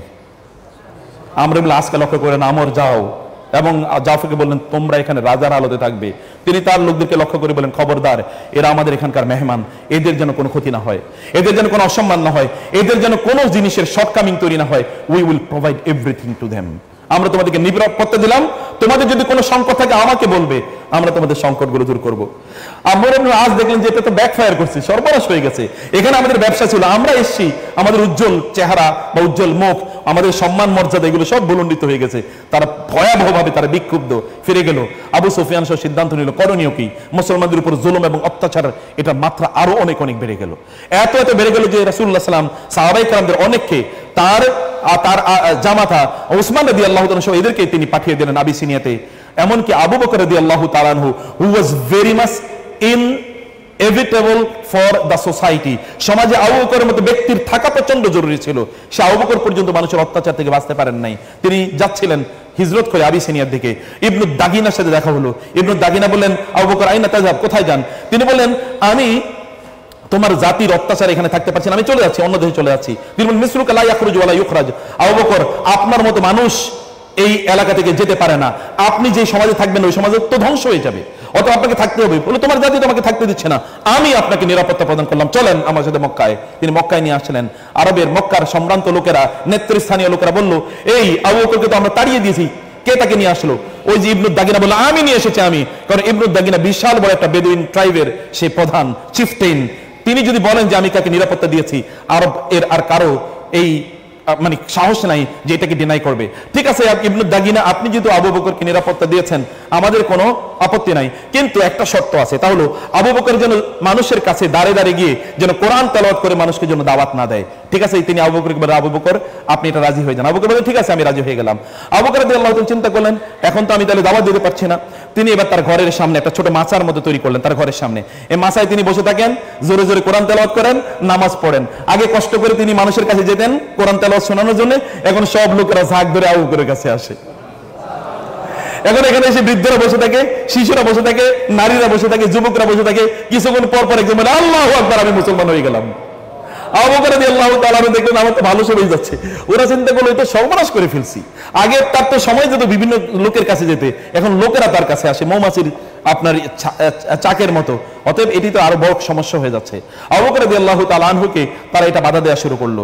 আবু বকর রাদিয়াল্লাহু বললেন ইবনুদ দাগিনা আসলেন তার কাছে, বললেন আপনি তো এটা করতে পারেন, আমি তো আরেক বিপদে পড়েছি, বলে আপনি আপনার প্রোটেকশন উইথড্র করেন, কোনো সমস্যা না, ওরা মেরে ফেললে আমাকে মেরে ফেলুক। এবার তারা চিন্তা করলো যে তাতে তো কোনোভাবে তারা ঠেকাতে পারছে না ইসলামের জয়যাত্রাকে। মানুষ এত বেশি রেভার্ট হচ্ছে, আমির হামজার মধ্যে ইসলাম গ্রহণ করেছেন, ওমর ইবনুল খাত্তাব ইসলাম গ্রহণ করেছেন, এরা ইসলাম গ্রহণ করার কারণে এখন মুসলমানদের শক্তি আগের চেয়ে এখন প্রকাশ্যে ইসলাম প্রচার হচ্ছে, আগে যেটা গোপনে হতো। তারা দেখলেন যে এবার মোহাম্মদকে ফিজিক্যালি অ্যাটাক করতে হবে, তারা তাকে অ্যাটাক করলো এবং ফিজিক্যালি অ্যাটাকের কোনো কোনো পর্যায়ে এরকম হয়েছে যে তার মুখ মাথার উপর ওটের নাড়ি বুড়ি চাপিয়ে দেওয়া হলো এবং তিনি প্রায় তাকে স্ট্যাঙ্গল করে তাকে হত্যা করা হবে, এরকম পরিস্থিতি পর্যন্ত তৈরি হয়েছে। রাসূলুল্লাহ সাল্লাল্লাহু আলাইহি ওয়াসাল্লাম দেখলেন এভাবে তো চলা যায় না, এভাবে দ্বীনে দাওয়াত করা দেওয়া যায় না। আবার লোকেরা কিন্তু ইসলাম গ্রহণ করছে। এর মধ্যে তার গেল রাসূলুল্লাহ সাল্লাল্লাহু আলাইহি ওয়াসাল্লামের চাচা আবু তালেবের কাছে এবং আবু তালেবকে গিয়ে বলল আবু তালেব আপনার ভাতিজা তো আমাদেরকে শেষ করে দিচ্ছে, কি আপনি হয় আপনার ভাতিজা থেকে প্রোটেকশন উইথড্র করেন, আমরা তার সাথে ডিল করব, অথবা আপনি তাকে বলেন সেজন্য দাওয়াতি কাজ বন্ধ করে। আবু তালেব দেখলেন যে সবাই তো একত্রিত হয়ে গেছে, এবার আর কিছু করা যাচ্ছে না। তিনি ভাতিজাকে ডাকলেন, রাসূলুল্লাহ সাল্লাল্লাহু আলাইহি ওয়াসাল্লামকে ডাকলেন এবং বললেন ইয়া মুহাম্মদ তুমি এটা বন্ধ করো। বলেন না আমি এটা বন্ধ করতে পারবো না। আচ্ছা ওরা এবার আসলো, রাসূলুল্লাহ সাল্লাল্লাহু আলাইহি ওয়াসাল্লাম আবু তালেবকে বললো তাহলে ঠিক আছে উনি যদি বন্ধ করবেন আমরা তাকে 4টা প্রপোজাল দিই। একটা প্রপোজাল হলো আমরা তাকে রাজা বানাবো, অথবা এখানকার কি নেতা বানাবো, অথবা আমরা তাকে এখানকার সবচেয়ে ধনী বানাবো, অথবা আমরা তাকে আরবের অথবা অনারবেও সবচেয়ে সুন্দরী নারী তাকে আমরা বিয়ে করে দেবো। তারা বাস এর বুঝি বিয়ে পাগল, এটা বিয়ে পাগল, একটা সুন্দরী মেয়ে দিয়ে দিলে বুঝি তিনি এটা থেকে বিরত থাকবেন, অথবা তার যদি কোনো রোগ থাকে তাহলে পৃথিবীর সবচেয়ে সেরা ডাক্তার এনে প্রয়োজন আমরা তার চিকিৎসা করব। তারপরে বলেন তার লাগবে কি, কিন্তু এটা বন্ধ করতে হবে। আবু তালেব রাসূলের কাছে গেলেন, বললেন তারা তো এরকম 4টা প্রপোজাল দিয়েছে।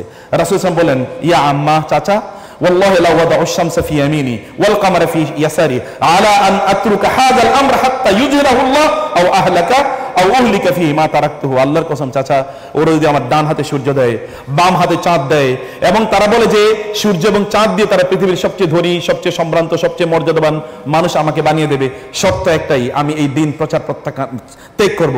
ও আল্লাহর কসম আমার মৃত্যু হওয়া পর্যন্ত আমি এটা ত্যাগ করব না। আবু তালেব দেখলো ভাতিজার যে স্ট্যামিনা স্ট্রেংথ, তিনি দেখলেন ভাতিজা তোমার কাজ তুমি চালিয়ে যাও, আমি তোমার পক্ষে আছি, তোমার কাজ তুমি চালিয়ে যাও, আমি তোমার পক্ষে আছি, কেউ তোমাকে কিছু করতে পারবে না। তাদেরকে কি বলেন যাও তোমাদের যা করার করো, আমি আমার ভাতিজার পক্ষে আছি, যাও তার কাজ তাকে করতে দাও। রাসূল ইসলাম তিনি এভাবেই দাওয়াতি কাজ করছিলেন, কিন্তু এর মধ্যে তারা দেখলো যে একে যদি থামানো যায় না, তারা তাকে সোশ্যালি বয়কট করলো। যারা ইসলাম গ্রহণ করেছে, যারা মুহাম্মদ সাল্লাল্লাহু আলাইহি ওয়াসাল্লামকে সাপোর্ট করে তাদেরকে বয়কট করলো। আবু তালেবের মধ্যে বৃদ্ধ হয়ে গেছেন, রাসূল সাল্লাল্লাহু স্ত্রী খাদিজাতুল কুবরা তিনিও বৃদ্ধা এবং সম্ভ্রান্ত নারী, লাক্সারিয়াস জীবন যাপন করার মতো একজন নারী।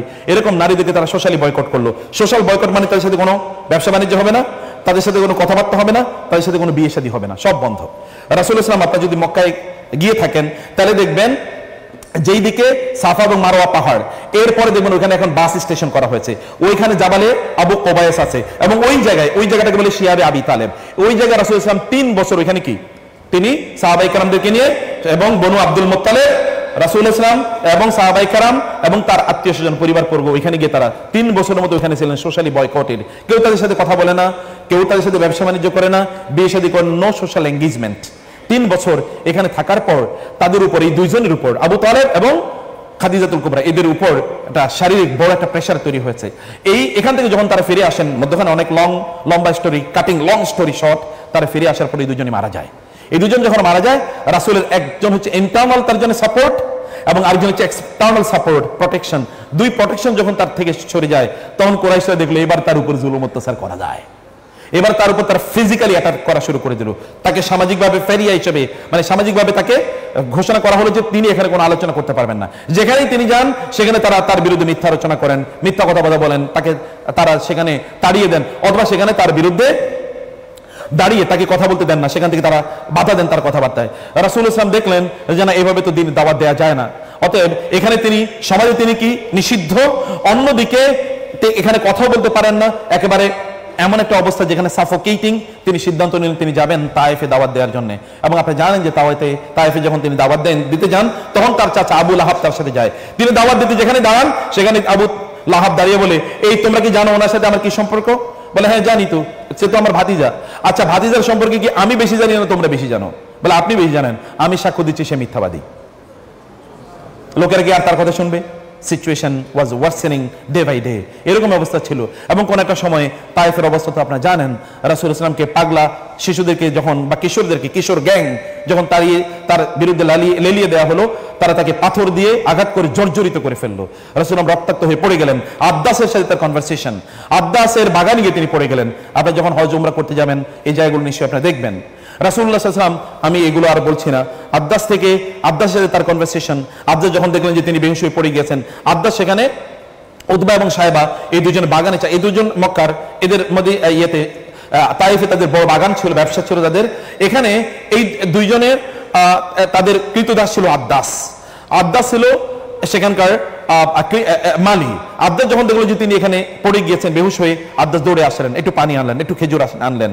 এগুলো যখন তাকে দেয়া হলো, তখন তিনি একটু হুঁশ ফিরে পেলেন এবং তাকে দেওয়া হলো খেজুর খাওয়ার জন্য।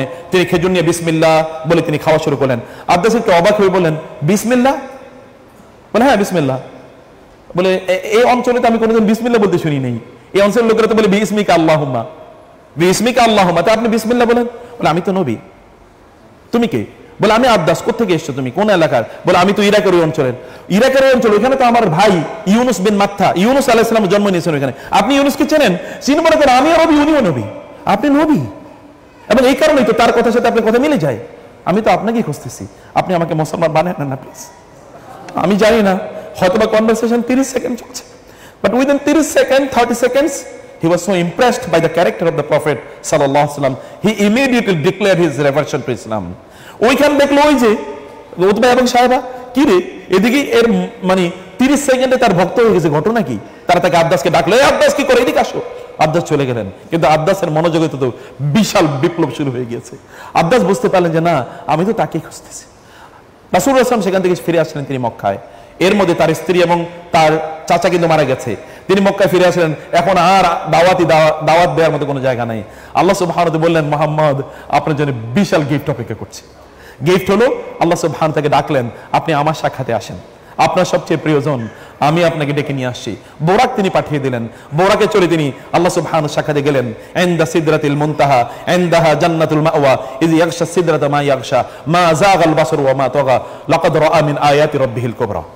আল্লাহ সুবহানাহু ওয়া তাআলা সাক্ষাতে তিনি গেলেন, আল্লাহ সুবহানাহু ওয়া তাআলা গিফট প্রদান করলেন। সেখানে গিফট দিল সূরাতুল বাকারার শেষের 2 আয়াত এবং 50 ওয়াক্ত নামাজ, যেটা পরবর্তীতে যেটাকে কনডেন্স করা হলো, রিডিউস করা হলো 5 ওয়াক্ত নামাজে। এগুলো আল্লাহ সুবহানাহু ওয়া তাআলা তাকে গিফট প্রদান করলেন। তিনি চলে আসলেন তিনি মক্কায়। কিন্তু মক্কা দাওয়াতি কাজ এটা কিন্তু খুবই ডিফিকাল্ট হয়ে গিয়েছে। অতএব তিনি এবার নতুন জায়গা খুঁজছেন যেখানে দাওয়াত দেবেন, কারণ মক্কার সবচেয়ে কাছের নিকটের শহর ছিল তায়েফ, সেখানেও তিনি দাওয়াতি কাজ করতে পারছিলেন না। এবার তিনি নতুন জায়গা খুঁজছেন। দায়ী যারা হবেন খেয়াল করুন, তিনি নতুন জায়গা খুঁজছেন কোথায় তিনি দাওয়াতি কাজ করবেন। তিনি মদিনা থেকে বহুত লোক এখানে হজের সিজনে, তখনকার হজ মানে হচ্ছে মূর্তি পূজা, এই সিজনে যারা আসে এরকম অনেকের সাথে গোপনে তিনি দেখা সাক্ষাৎ করছিলেন। অনেকে তার সাথে বায়াতে আকাবায়ে শপথ, মানে আকাবায়ে শপথ গোপনে সাক্ষাৎ করছেন এবং তাদেরকে দাওয়াত দিচ্ছেন। তারা তার কথা শুনে খুবই অবাক। আউস এবং খাজরাজের লোকেরা এর মধ্যে মদিনায় যেহেতু প্রচুর পরিমাণ ইহুদিরা বসবাস করতো, ইহুদিরা সর্বশেষ নবীর ব্যাপারে মদিনায় অনেক কথাবার্তা বলতো যে এরকম একজন নবী আসবে, আমাদেরই বংশ হবে এবং তিনি আমাদেরকে সাপোর্ট করবেন। যখন আউস এবং খাজরাজের লোকেরা দেখলো যে সর্বশেষ নবী অলরেডি চলে এসেছে, আবার ইহুদিদের সাথে তাদের শত্রুতা আছে, তারা চিন্তা করলো ইহুদিরা তাকে অলরেডি তার সাথে চুক্তি করার আগে আমরাই মুসলমান হয়ে যাই। আউস এবং খাজরাজের লোকেরা মুসলমান হয়ে গেল, তার সাথে চুক্তি করলো আপনি যদি মদিনায় আসেন আমাদের জীবন এবং আমাদের সম্পদ দিয়ে আমাদের পরিবারকে প্রয়োজনে কোরবানি করে দেবো আপনাকে প্রোটেকশন দেওয়ার জন্য। রাসূলুল্লাহ সাল্লাল্লাহু আলাইহি ওয়াসাল্লাম দেখলেন মদিনা নতুন জায়গা তার জন্য তৈরি হয়েছে। তার সাথী মুসাব ইবনে উমাইর, এই যে আপনাদের মতো বয়সী মুসাব ইবনে উমাইর, মক্কার সবচেয়ে সম্ভ্রান্ত ইয়াং ম্যান, যুবক, যার জামা কাপড় মক্কা থেকে কেনা হতো না, সিরিয়া থেকে কিনে নিয়ে আসা হতো, যিনি মক্কার এত দামি সুগন্ধি ব্যবহার করতেন যে ওই সুগন্ধি কেউ ব্যবহার করে চিন্তাই করতে পারতো না। মুসাব ইবনে উমাইরের সাথে কারো মানে একটু যোগাযোগ আছে। এখনকার যুগে যেমন আপনি সেলফি তোলার জন্য হয়তো 10,000 লোক দাঁড়িয়ে আছে, মুসাব ইবনে উমাইর একটা সেলফি তুলবে, ফেসবুকে দেবে, ওনার সাথে ওই দিন সেলফি তুলেছি, অথবা যখন গল্প করবে উনি তো আমার বন্ধু, ওনার সাথে একসাথে খাইছিলাম একদিন, চা খেয়েছি, অথবা রাস্তায় হাঁটার সময় ওনার সাথে একদিন দেখা হয়েছিল। He was of this credential, এইরকম ব্যক্তিত্ব সম্পন্ন মুসাব ইবনে উমাইরকে তিনি পাঠিয়ে দিলেন মদিনায়, যাও তুমি মদিনাকে উর্বর করো, দাওয়াতে আমি সেখানে চলে যেতে চাই। মদিনা মুসাব ইবনে উমাইর গেলেন, তিনি সেখানে লোকজনকে দাওয়াত দিচ্ছিলেন, লোকেরা ইসলাম গ্রহণ করেছে, ইসলাম গ্রহণ করছে। রাসূলুল্লাহ সাল্লাল্লাহু আলাইহি ওয়াসাল্লামকে আল্লাহ সুবহানাহু ওয়া তাআলা নির্দেশ প্রদান করলেন, আপনি মদিনায় চলে যান। মদিনায় তিনি যাচ্ছিলেন, আপনি জানেন প্রতিমধ্যে অনেক ঘটনা ঘটেছে, তাকে পেছন থেকে অনেকেই তুলে নিয়ে আসার জন্য চেষ্টা করেছেন। মদিনায় তিনি গিয়েছেন, মদিনায় গিয়ে তিনি শান্তিতে থাকতে পারেন নাই। 1, 2, 3, 4, 5 এরকম বহুগুলো যুদ্ধ তার উপর চাপিয়ে দেওয়া হয়েছে। বদরের যুদ্ধ, উহুদের যুদ্ধ, খন্দকের যুদ্ধ, হুদাইবিয়া সন্ধি, মক্কা বিজয়, একটার পর একটা তার উপর চাপিয়ে দেওয়া হয়েছে। তিনি শান্তিতে থাকতে পারলেন না। সর্বশেষ মক্কা বিজয় যখন হলো, মক্কা বিজয়ের পর মোটামুটি ইন্টারনাল শত্রুরা শেষ, এবার এক্সটার্নাল শত্রুরা রয়ে গেছে, যারা মুতার যুদ্ধ অথবা তাবুকের যুদ্ধের মাধ্যমে পরবর্তীতে সেই শত্রুদের সাথেও রাসূল ইসলামের মিলিটারি মানে এঙ্গেজমেন্ট হবে, সেটি আরো পরের বিষয়। রাসূলুল্লাহ সাল্লাল্লাহু আলাইহি ওয়াসাল্লাম মদিনায় গেলেন, তিনি সেখানে 10 বছর থাকলেন। 10 বছরে তিনি এমন একটা সোসাইটি, এমন একটা সমাজ, এমন একটা পলিটিক্যাল এলিট তিনি তৈরি করলেন, যেই এলিটের ছোঁয়া এসে আপনাদের এই যে অডিটোরিয়াম পর্যন্ত পৌঁছেছে।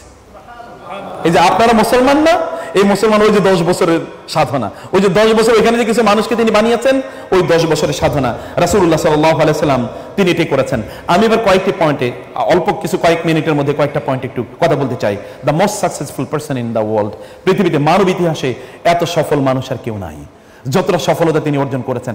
এবং 23 ইয়ার্স, এর মধ্যে 13 বছর তো নির্যাতন, বাকি 8 বছর মদিনায় গিয়ে কি যুদ্ধ বিগ্রহ, মাত্র 2 বছর।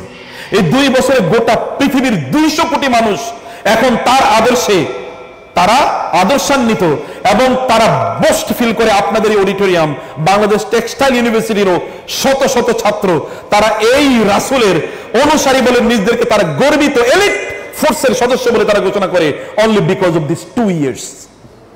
মাত্র এই 2 বছরের কাজ রাসূলুল্লাহ সাল্লাল্লাহু আলাইহি ওয়াসাল্লাম তিনি এখানে করেছেন। আপনাদেরকে মনে রাখতে হবে, একজন মানুষ সফল অর্জনে 3টি জিনিস লাগে, লাগে ফোকাস, লাগে ব্যক্তিত্ব, এবং লাগে একদল ডেডিকেটেড লোক। রাসূলুল্লাহ সাল্লাল্লাহু আলাইহি ওয়াসাল্লাম তাই ছিল, ফোকাস। এক মুহূর্ত তিনি তার ফোকাস থেকে এক মুহূর্ত তিনি ডেভিয়েটেড হন নাই।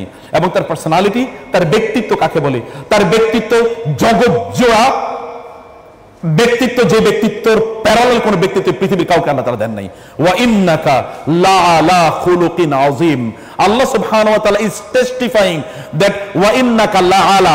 আরবিতে আলা শব্দটার অর্থ, আলা শব্দটা আসে এটা বোঝানোর জন্য যে আপনি কোন জিনিসের উপর খামির মেরে বসে আছেন, মানে you are the absolute owner of this, কেউ এটা আপনার কাছ থেকে ছিনিয়ে নিতে পারবে না। এইরকম হচ্ছে ওয়া ইন্নাকা লা আলা, আদারওয়াইজ হতে পারতো ওয়া ইন্নাকা লাফি খুলুকিন আযীম হতে পারতেন, কিন্তু সেটা না, ওয়া ইন্নাকা লা আলা খুলুকিন আযীম।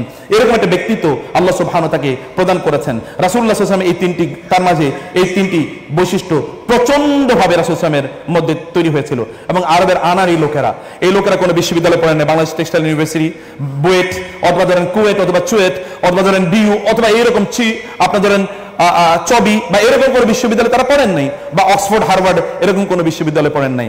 তাদের বিশ্ববিদ্যালয়ের নাম ছিল দ্য ইউনিভার্সিটি অফ মুহাম্মদ সাল্লাল্লাহু আলাইহি ওয়াসাল্লাম। সেই বিশ্ববিদ্যালয়ে পড়ছে, মাত্র একটাই বিশ্ববিদ্যালয়, এবং সাবজেক্টও খুব বেশি কিছু না, কিন্তু they have become the greatest man and the greatest human personalities in the history of the human kind. মানবতার ইতিহাসে এইরকম মানুষ আর পৃথিবীতে কোনোদিন আসেও নাই, পৃথিবীতে কোনোদিন আসবেও না। এইরকম মানুষ তিনি তৈরি করেছেন, এবং এই মানুষরা তার, মাত্র তিনি মদিনায় চলে গিয়েছেন, মদিনায় তার 10 বছরের ব্যবধানে তৎকালীন নন আরাবিয়া বলতে, তৎকালীন আরব বিশ্ব বলতে যা ছিল, গোটা আরব বিশ্ব তার পায়ের কাছে এসে মাথা নত করেছে। এবং তার মৃত্যুর মাত্র 20 বছর পর তৎকালীন পৃথিবীতে যে সকল সভ্যতাগুলো ছিল, এই সকল সভ্যতা চূর্ণ বিচূর্ণ হয়ে মুসলমানদের আদর্শে তাদের নিজেদেরকে তার আদর্শান্বিত করেছে। মাত্র 20 বছরের মাথায় পারস্য সভ্যতা, রোমান সভ্যতার কোনো অস্তিত্বই নাই।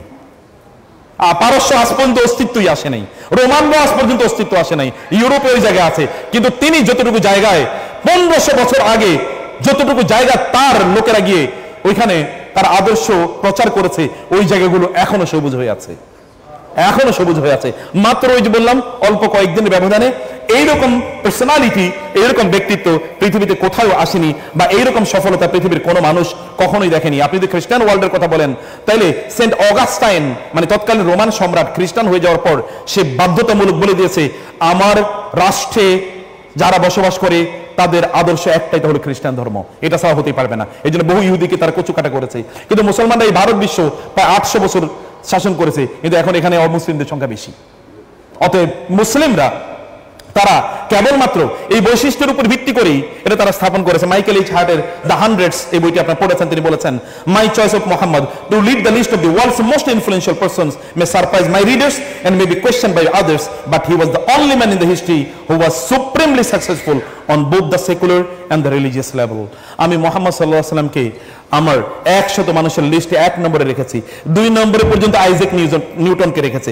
আইজ্যাক নিউটন এবং মোহাম্মদ সাল্লাল্লাহু আলাইহি ওয়াসাল্লামের মধ্যে পার্থক্য হলো, মোহাম্মদ সাল্লাল্লাহু আলাইহি ওয়াসাল্লামকে যদি 1 কোটি দেওয়া লাগে, তাহলে আইজ্যাক নিউটনকে 1 দিতে আপনার কষ্ট হবে, 1 নাম্বার। পার্থক্য লেভেলটা এরকম, মানে যিনি ফার্স্ট এবং যিনি সেকেন্ড তার মধ্যে পার্থক্য লেভেলটা এতটুকু। এবং তিনি বলেছেন মোহাম্মদ সাল্লাল্লাহু আলাইহি ওয়াসাল্লাম সেকুলার, অর্থাৎ দুনিয়ার দৃষ্টিতে এবং ধর্মের দৃষ্টিতে তার মতো সুপ্রিমলি সাকসেসফুল আর কেউ নাই। এই কারণে আমি গবেষণা করে আমি তাকে, মোহাম্মদ সাল্লাল্লাহু আলাইহি ওয়াসাল্লামকে এই পৃথিবীর সবচেয়ে সফল মানুষ হিসেবে আমি ঘোষণা করেছি। আপনারা যদি সফলতা অর্জন করতে চান, you will have to come to the life of the prophet সাল্লাল্লাহু আলাইহি ওয়াসাল্লাম, স্টাডি হিজ লাইফ, তার জীবনটা আপনাকে পড়তে হবে, and his life is to be reflected in your life. আপনার পরে যে বিষয় বলতে চাই, focus of the world's attention.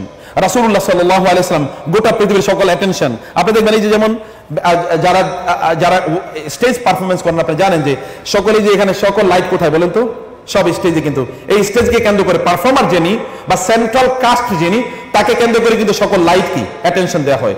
গোটা পৃথিবীর সকল লাইট, সকল ক্যামেরা কেবল একটা মানুষকে ধরে রয়েছে, তার নাম হচ্ছে মুহাম্মদুর রাসূলুল্লাহ সাল্লাল্লাহু আলাইহি ওয়াসাল্লাম। গোটা পৃথিবীর সকল লাইট, সকল ক্যামেরা কেবল তাকে ফোকাস করে আছে। এইরকম মানুষ এই পৃথিবীতে আর কোনোদিন তৈরি হয় নাই, আর কোনোদিন তৈরি হবেও না। এমন একটি অবস্থা হয়েছে যে তিনি হয়ে উঠলেন মানুষের চিন্তা চেতনা, মানুষের গবেষণা, মানুষের আলোচনা ইত্যাদি সবকিছুর কেন্দ্রবিন্দু তিনি হয়ে গিয়েছেন। এমন কোন দিক নাই যেই দিকে তার অভূতপূর্ব পাণ্ডিত্য হয় নাই। আপনি মানবতার ইতিহাসে এরকম কোন স্টোরি মুভমেন্ট দেখবেন না যে কেবলমাত্র তিনি কি বলেছেন এইটাকে কালেকশন করার জন্য এইরকম মুভমেন্ট মানবতার ইতিহাসে কোনোদিন ঘটে নাই। এটা কি কালেকশন বলেন তো? এটা হল হাদিস কালেকশন। হাদিস কালেকশন, হাদিস আসলে কি? His statements, his sayings, his actions and his approvals.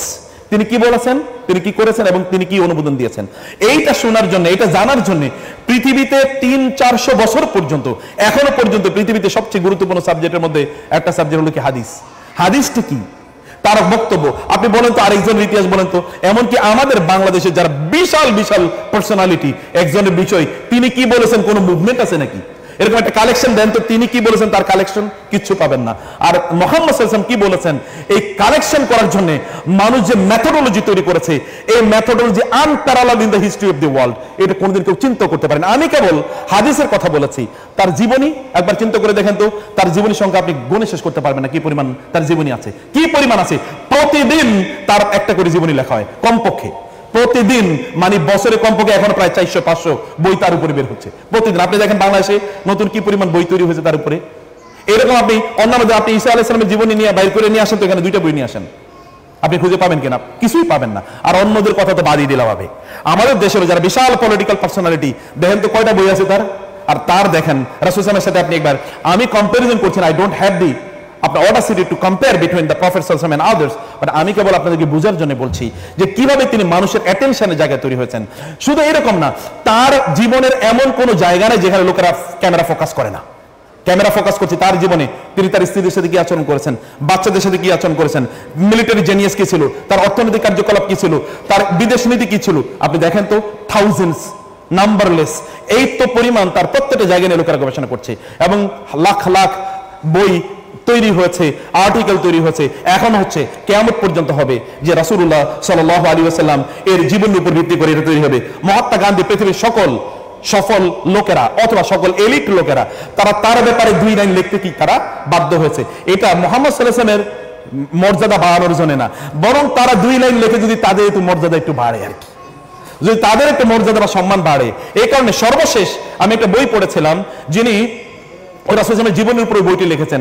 তিনি বলেছেন, আমি মুহাম্মদ সাল্লাল্লাহু আলাইহি ওয়াসাল্লামের উপর বই লিখে আমার মর্যাদা মানে রাসূল সাল্লাল্লাহু তার মুহাম্মদের মর্যাদা বাড়ানো অথবা মানুষকে তাকে মানুষের কাছে পরিচিত করা ইত্যাদির জন্য আমি লিখি নাই। আমি দেখেছি পৃথিবীর সকল সম্মানিত লোকেরা তার উপর বই লিখেছেন। আমি ওই সম্মানিত লোকদের না তালিকায় আমার নামটা একটু ঢুকাইতে চাই, যে তার নামে যদি একটু লিখি, এর কারণে যদি আমি একটু সম্মানিত হই, কেবল এই উদ্দেশ্যে আমি লিখেছি বই। এবং রাসূলের তার কবি হাসান বিন সাবিত এই কথাই বলেছেন 1500 বছর আগে, মা ইম মাদাহতু মুহাম্মাদান বিমাকালাতি ওয়ালাকিন মাদাহতু মাকালাতি বিমুহাম্মাদি। আমি যখন মুহাম্মদের নামে কবিতা লিখি সাল্লাল্লাহু আলাইহি ওয়াসাল্লাম, তখন আমি তার প্রশংসা করার জন্য কবিতা লিখি না, বরং তার নাম দিয়ে যদি কবিতাটা লিখি, তাহলে আমার কবিতাটার প্রশংসা করা হলো। অতএব তার কথা বলে আমি একটু প্রশংসিত হতে চাই, আমার শরীর থেকে একটু আতর বের হোক, আমি এই জন্য এটা তার জন্য আতর আমি নতুন করে তৈরি করছি এরকম কিছু না। কারণ ওয়ারাফা'না লাকা যিকরাক, আমি আপনার স্মরণকে আমি উচ্চকিত করে দিয়েছি। আল্লাহ সুবহানাহু ওয়া তাআলা এই কথা বলেছেন। মহাত্মা গান্ধী বলেছেন, I want to know the best of the life of the one who holds today an undisputed sway over the hearts of millions of mankind. I became more than ever convinced that it was not the sword that owned a place for Islam in those days in the scheme of life. It was the rigid simplicity, the utter self-effacement of the Prophet, the scrupulous regard for praises, his intense devotion to his friends and followers, his intrepidity, his fearlessness, his absolute trust in God and his mission. তিনি বলেছেন, আমি পৃথিবীর সবচেয়ে সফল মানুষের সফল মানুষকে আমি এটা খোঁজ করতে গিয়েছিলাম। আমি দেখেছি এই সফল মানুষের তালিকায় মোহাম্মদ সাল্লাল্লাহু কারণ আমি আসেন সাল্লাল্লাহু আলাইহি ওয়াসাল্লাম। এটা মহাত্মা গান্ধী, যাকে আমাদের দেশে লোকেরা মহাত্মা বলে উল্লেখ করে। রাসূলুল্লাহ সাল্লাল্লাহু আলাইহি ওয়াসাল্লামের চরিত্র, তার জীবনে 4টা দিক। আমি জানি যে I am taking much time, কিন্তু আমি শেষ করে, আচ্ছা কয়টা বাজে? 8:30 বাজে, আচ্ছা সরি। রাসূলুল্লাহ সাল্লাল্লাহু আলাইহি ওয়াসাল্লামের জীবনের 4টা জিনিস মৌলিক, ভালো করে খেয়াল করবেন। আশা করছি এটা পরেও আপনারা শোনার সুযোগ পাবেন ইনশাআল্লাহ। এর মধ্যে একটা হচ্ছে হিস্টোরিসিটি। হিস্টোরিসিটি মানে হচ্ছে ঐতিহাসিকভাবে তার জীবনের প্রত্যেকটি জিনিস প্রমাণিত। 1500 বছর আগে আমি কেবল আপনাদেরকে again not to make any comparison between him and others, 1971 সালে বাংলাদেশে কি হয়েছে, still it is hotly disputed and debated. এখনো hotly disputed and debated, এখনো we couldn't come to any conclusion and certainty। এখন আমরা বলতে পারছি না what happened, because history is written at the hands of the winners। সবসময় ইতিহাস লেখে কারা? বিজয়ীরা। অতএব বিজয়ীরা যখন ইতিহাস লেখে, তখন তো তার সকল ভুল তাদের নিজেদের ভুলগুলো তারা ছাপিয়ে যায়। কিন্তু মুহাম্মদ সাল্লাল্লাহু আলাইহি ওয়াসাল্লাম 1500 বছর আগের একজন মানুষের জীবনের এমন কোন ঘটনা নাই, even the darkest spare of life, আপনি যদি ডার্কেস্ট আপনার time of the days and the nights, আমরা যদি রাতের গভীর অন্ধকারেও তিনি কি করেছেন সেটা যদি আপনি জানতে চান, you just read the books of history and biography, আপনি সেটার সবকিছু পেয়ে যাবেন। হিস্টোরিসিটি, ঐতিহাসিকভাবে প্রমাণিত একটি মাত্র জীবন, যে জীবনের এমন কোন জিনিস নাই যেটা মানুষের কাছে স্পষ্ট না, তা হলো রাসূলুল্লাহ সাল্লাল্লাহু আলাইহি ওয়াসাল্লামের জীবনী। এমনকি আপনি যদি ঈসা আলাইহিস সালামের কথা চিন্তা করেন, আপনি যদি মুসা আলাইহিস সালামের কথা চিন্তা করেন, এমনকি আপনি যদি গৌতম বুদ্ধের কথা চিন্তা করেন, যখন রবীন্দ্রনাথ যখন ফ্রান্স থেকে আসছিলেন 1913 তিনি নোবেল প্রাইজ পেলেন, তিনি আসছিলেন জাহাজে করে, প্রচুর পরিমাণ ইউরোপিয়ান সাংবাদিকরা তাকে ঘিরে ধরলো এবং বললো, স্যার আপনার মতো একজন নোবেল লরিয়েট যেই ধর্মে জন্মগ্রহণ করেছে, এই ধর্ম একটা সাবকন্টিনেন্ট, ইন্ডিয়ান সাবকন্টিনেন্টের বাইরে যায় না কেন, ঘটনা কি? তিনি বলেন, আমাদের কোনো সেন্ট্রাল আদর্শ নাই। কি নাই? সেন্ট্রাল আদর্শ। আমি কি রামকে বলবো, নাকি কৃষ্ণকে বলবো, নাকি সীতাকে বলবো, নাকি সরস্বতীকে বলবো, নাকি কৃষ্ণ কাকে বলবো বুঝতে পারছি না, এরকম কোনো ইয়ে নাই। কিন্তু ইসলাম দেখেন তার সেন্ট্রাল লিডারশিপ, মুহাম্মদ সাল্লাল্লাহু আলাইহি ওয়াসাল্লামের কথা চিন্তা করে দেখেন যে তার জীবনের এমন কোন দিক নাই যেই দিকটি মানুষ জানে না, অতএব মানুষ জানে যে তিনি আদর্শ। লোকেরা যেই জায়গায় তিনি গিয়েছে অথবা তার লোকেরা গিয়েছে, তারা যখন অ্যামেজড হলো এই পার্সোনালিটি নিয়ে, তারা চিন্তা করে আছে তিনি তার স্ত্রীদের সাথে কি আচরণ করতেন বলেন তো? আচ্ছা বাচ্চাদেরকে দেখলে কি করতেন? আচ্ছা যুদ্ধের ক্ষেত্রে তিনি কোন ধরনের ব্যবহার করতেন, অস্ত্র ব্যবহার করতেন? যুদ্ধের ক্ষেত্রে তার স্ট্র্যাটেজি কি ছিল? পেন্টাগনে এখনো সৈনিকদেরকে, আমেরিকান মিলিটারি আপনার ইয়েতে ক্যান্টনমেন্টে এখনো পেন্টাগনে সৈনিকদেরকে যেই সাবজেক্টটা মাস্ট প্রত্যেকে পড়ানো হয়, তাহলে military strategy of the prophet সাল্লাল্লাহু আলাইহি ওয়াসাল্লাম। মুহাম্মদ সাল্লাল্লাহু আলাইহি ওয়াসাল্লাম মিলিটারি স্ট্র্যাটেজি কি ছিল? মিলিটারি জেনিয়াস বই পেয়ে যাবেন এর উপর প্রচুর পরিমাণ। মিলিটারি জেনিয়াস অফ মুহাম্মদ সাল্লাল্লাহু আলাইহি ওয়াসাল্লাম। মুহাম্মদ সাল্লাল্লাহু আলাইহি ওয়াসাল্লাম তার জীবনে 28টা সরাসরি যুদ্ধ করেছেন, 80টা যুদ্ধের মধ্যে তিনি করেছেন। সব মিলিয়ে যুদ্ধে লোক মারা গেছে 200-র মতো। আর আমাদের এই বৈষম্য বিরোধী আন্দোলনে কয়জন মারা গেছে? সব মিলিয়ে 80টি যুদ্ধে লোক মারা গেছে মাত্র 200-এর মতো। চিন্তা করে দেখেন তো কি যুদ্ধের কি স্ট্র্যাটেজি, হতাহত নাই, কোনো আহত নাই, নিহত নাই, কিন্তু যুদ্ধে তিনি জয়ী হয়ে চলে এসেছেন। এমনকি তার লোকেরা, তিনি বলেছেন মানে অনুসির তুবির রুবি মাসিরাতা শাহরিন আও সাফারিন, আমি যদি কোথাও যুদ্ধ করতে যাব, লোকেরা যখন শুনতো শত্রুরা যে আমি যাচ্ছি, ওরা আগেই যুদ্ধের ময়দান থেকে পালিয়ে চলে যেত। এরকম আল্লাহ সুবহানাহু ওয়া তাআলা রাসূল সাল্লাল্লাহু এরকম প্রদান করেছেন। কি স্ট্র্যাটেজি তিনি মেইনটেইন করতেন যুদ্ধের ময়দানে, বদর, উহুদ, খন্দক অথবা অন্যান্য যুদ্ধের বিষয়ে একবার দেখেন তো তার স্ট্র্যাটেজির লেভেলটা কি। প্রতিদিন নতুন স্ট্র্যাটেজি এটা তিনি তৈরি করেছেন। এখন স্টিল তিনি এই গোটা পৃথিবীর জন্য বিস্ময়, মিলিটারি জিনিয়াসের ক্ষেত্রে। আমি কেবল একটা জায়গার কথা বললাম, মিলিটারি জিনিয়াসের ক্ষেত্রে তিনি বিস্ময়। এক নম্বর হচ্ছে হিস্টোরিসিটি, সবকিছু রেকর্ডেড, সবকিছু, এভরিথিং ইজ রেকর্ডেড।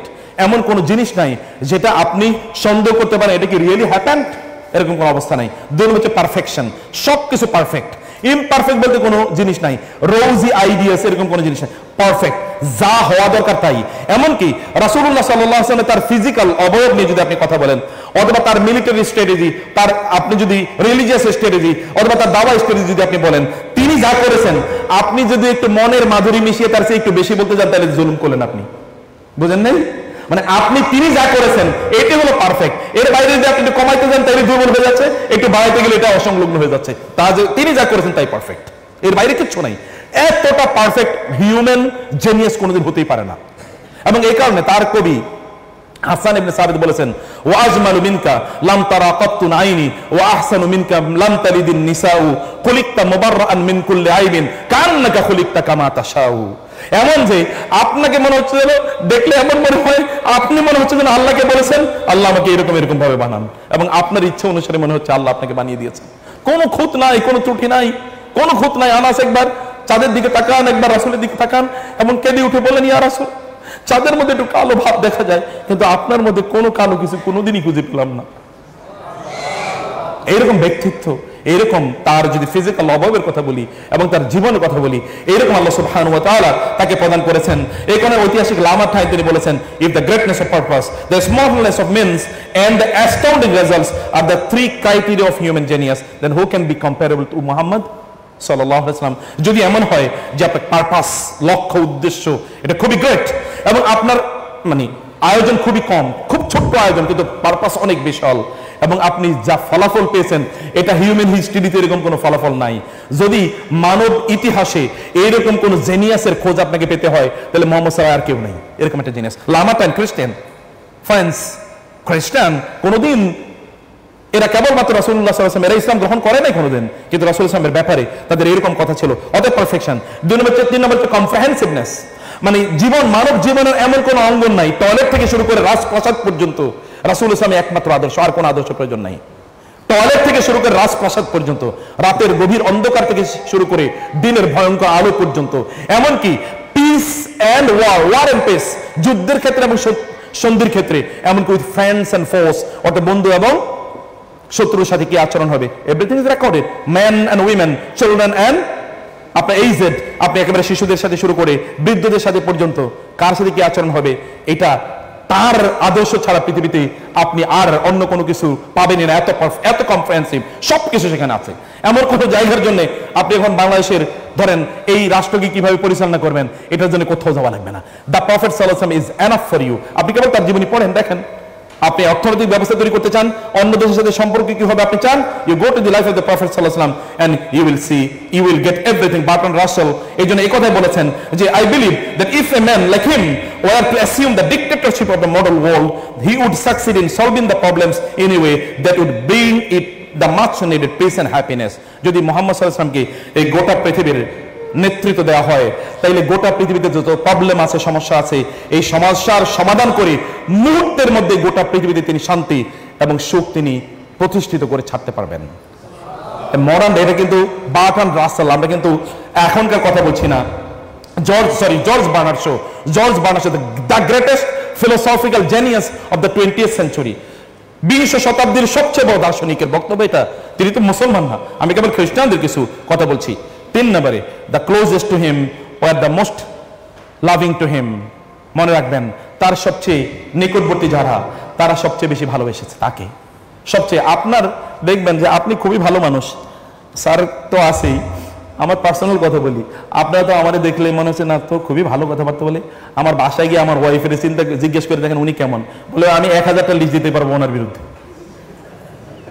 1000 কমপক্ষে। উপরে বোনরা থাকতে পারেন, তাদের সঙ্গে আরো বেশিও হইতে পারে।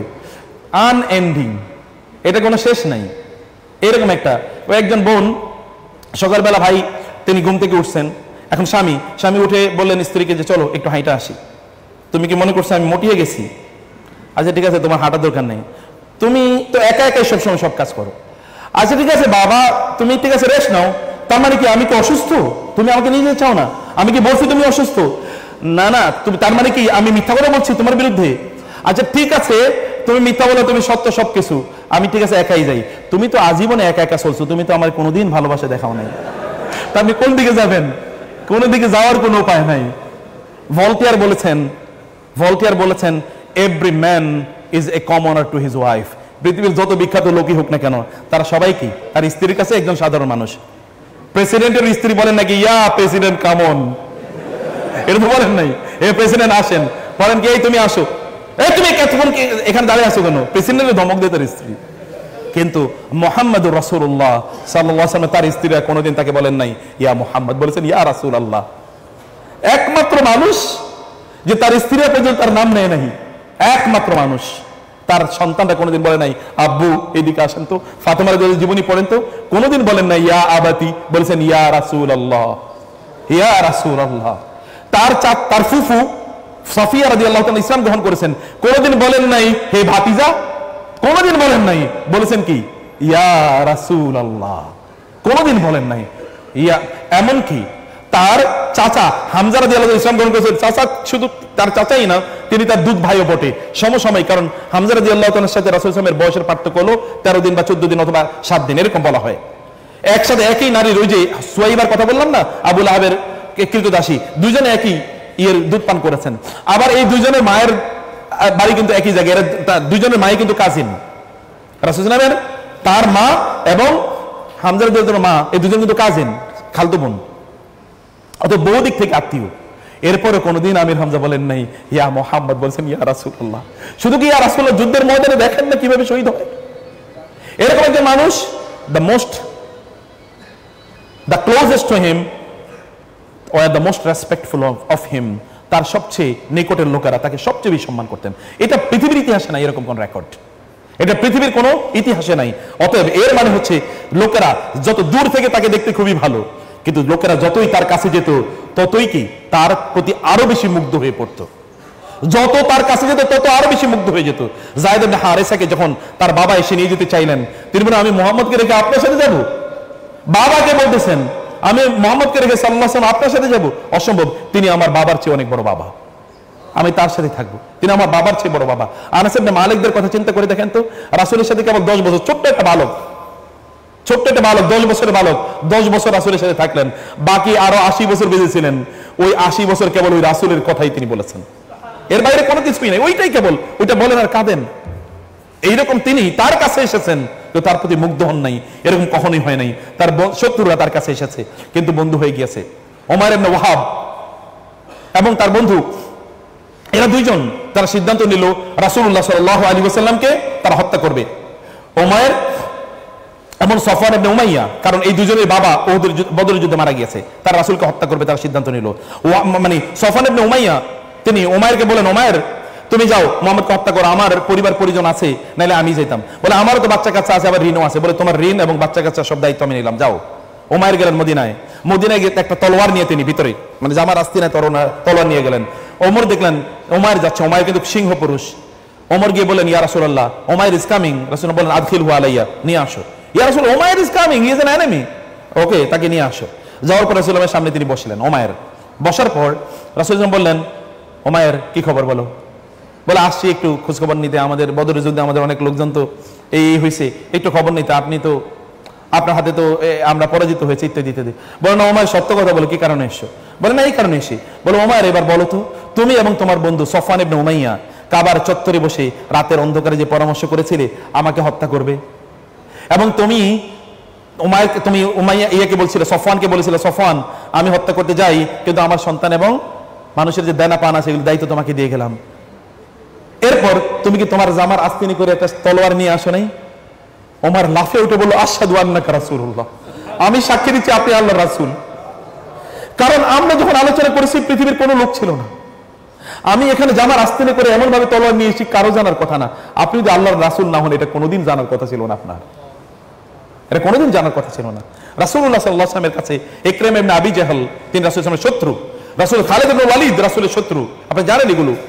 সুমামা বিন আসাল কে রাসূল সাল্লাল্লাহু আলাইহি ওয়াসাল্লাম ধরে নিয়ে আসলেন, কারণ রাসূলের বিরুদ্ধে বহুত শত্রুতা করেছে। বাইতুল মসজিদ নববীতে তাকে বেঁধে রাখা হলো। রাসূল যাচ্ছেন, সুমামা মা বিকি, ইয়া সুমামা বিকা, ইয়া সুমামা, সুমামা কি খবর? বলে যে ঠিক আছে ভালো, আপনি তো আমার বন্দী করে রাখছেন। তিনি বললেন, লোকজনকে গিয়ে বললেন, খবরদার সুমামাকে জানো, সে কিন্তু চিফটেইন, আরবের বিখ্যাত একটা গোত্রের প্রধান সে, অতএব সুমামার যেন কোনো কষ্ট না হয়, তার জন্য সবচেয়ে ভালো জামা কাপড়ের ব্যবস্থা করো, সবচেয়ে ভালো খানাদানের ব্যবস্থা করো, সুমামার যেন কোনো কষ্ট না হয়। 2 দিন পরে তিনি বললেন, সুমামা কি খবর? বলে, হ্যাঁ আপনি তো আমাকে বন্দী করেছেন, আমাকে ছেড়ে দেন, আমি খুব ভালো প্রতিদান দেবো আপনাকে। রাসূল সাল্লাল্লাহু আলাইহি ওয়াসাল্লাম বললেন, তোমার প্রতিদান দরকার নাই, যাও তুমি চলে যাও। কিছুক্ষণ পরে সুমামা সামনে গেলেন, একটু গিয়ে ওইখানে একটা পুকুর ছিল, পুকুরের মধ্যে গোসল করে আসলেন এবং এসে বলেন, ইয়া মুহাম্মদ, আপনার গুণে আমি মুগ্ধ হয়ে গেছি, 2 দিন বন্দী অবস্থায় আছে, আপনার গুণে আমি মুগ্ধ হয়ে গেছি, আমি দেখেছি ইসলামই আমার একমাত্র আদর্শ হওয়া উচিত, আপনি আমাকে মুসলমান বানান, প্লিজ। হাতটা বাড়িয়ে দিলেন। 70 বন্দী করে রেখেছে। আপনি কি জানেন উহুদের যুদ্ধে, বদরের যুদ্ধে যতজন বন্দী ছিল, এরা প্রত্যেকে পরে মুসলমান হয়েছে। বন্দীরা মুসলমান হয়, পৃথিবীতে এরকম কোন নজির আছে নাকি? মানে বন্দীরা শত্রুদের বন্ধু হয়ে যায়। বন্দী আপনি নিয়ে এসছেন, এরপরে সে আপনার বন্ধু হয়ে যাবে, এটা তো হতেই পারে না, অসম্ভব। এটা শত্রুতা ডিক্লেয়ার্ড, ওপেন। কিন্তু তার শত্রুরা তার কাছে এসে যখন এক নজর তাকে দেখেছে, বুঝছে তো আমরা ভুল বুঝেছি ওনাকে, আমরা তাকে ভুল বুঝেছি। তারা ইসলাম গ্রহণ করেছেন। ইকরামা তিনি মক্কা বিজয়ের সময় তিনি পালিয়ে চলে গেলেন, তার স্ত্রী উম্মে হাকিম তাকে নিয়ে আসলেন এবং বললেন, ইয়া রাসূলুল্লাহ, আমার স্বামীকে নিয়ে আসি, আপনি তাকে নিরাপত্তা প্রদান করুন। এরাই কিন্তু তিনি বলেছেন, ইকরামা ইবনে আবি জাহল, আবু জাহলের ছেলে ইকরামাকে যেখানে পাওয়া যায় সেখানে তাকে হি শুড বি এক্সিকিউটেড। কিন্তু যখন তিনি আসলেন, বলেন, ইয়া মুহাম্মদ, আপনি নাকি আমাকে নিরাপত্তা দিয়েছেন? হ্যাঁ নিরাপত্তা দিয়েছি। তাহলে আপনি আমাকে কি করতে পারেন বলেন? বলে, আমি আর কয় মিনিট, আচ্ছা আমি 5 মিনিটের মধ্যে শেষ করে দিচ্ছি ইনশাআল্লাহ। তিনি বলেন, স্যার মাফ করে দিন স্যার। তিনি বলেন যে, ইকরামা বললেন, তাহলে আপনি আমাকে কি নির্দেশ দেন? তিনি বলেন, আমি তোমাকে নির্দেশ দিচ্ছি তুমি ইসলাম গ্রহণ করো, আমি তোমাকে নির্দেশ দিচ্ছি যে তুমি মুসলিম হয়ে যাও। ইকরামা বললেন, আপনি আমাকে নির্দেশ দিচ্ছেন আমি ইসলাম গ্রহণ করার জন্য। ওকে ঠিক আছে, আমি তাহলে ইসলাম গ্রহণ করলাম কিভাবে? আদউকা ইলা আন তাশহাদা লা ইলাহা ইল্লাল্লাহ ওয়া আন্নী আবদুল্লাহি ওয়া রাসূলুহু ওয়া আন তুকিমাস সালাতা ওয়া আন তুতিয়াজ যাকাতা। আমি তোমাকে বলছি, তুমি বলো আমি আল্লাহকে একমাত্র ইলাহ হিসেবে মেনে নিলাম, আপনাকে রাসূল হিসেবে মেনে নিলাম, ইত্তকার।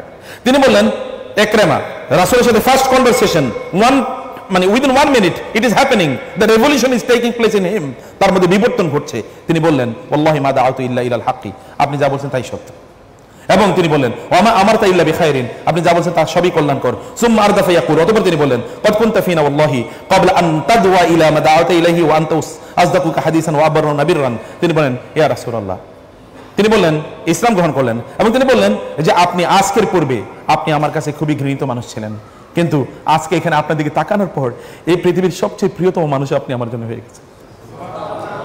আমি জানি এটা 1-2 minutes, it was not more than 1-2 minutes, not more than. এর মধ্যে বিবর্তনের অবস্থা দেখেন তো, যে আপনি আমার কাছে পৃথিবীর সবচেয়ে প্রিয়তম মানুষ। অতঃপর তিনি তার হাত বাড়িয়ে দিলেন এবং রাসূলুল্লাহ সাল্লাল্লাহু আলাইহি সাল্লাম তাকে ইসলাম করে দিলেন। ইসলাম গ্রহণ করার পর এবার তিনি কি বলছেন সেই জিনিসটা একটু আপনাদেরকে বলতে চাই। রাসূলুল্লাহ সাল্লাল্লাহু আলাইহি ওয়াসাল্লামের কাছে তিনি ইসলাম গ্রহণ করার পরে তারপর তিনি বললেন, আল-ইয়াওমা লা তাসআলনি শাইআন উতিকা আহাদান উতিয়াহু আহাদান ইল্লা আতাহু ইয়াকু ইয়া। রাসূল ইসলামকে তিনি বললেন, ইয়া রাসূলুল্লাহ, আজকে আপনি আমাকে যা বলবেন আমি তাই মেনে নেব।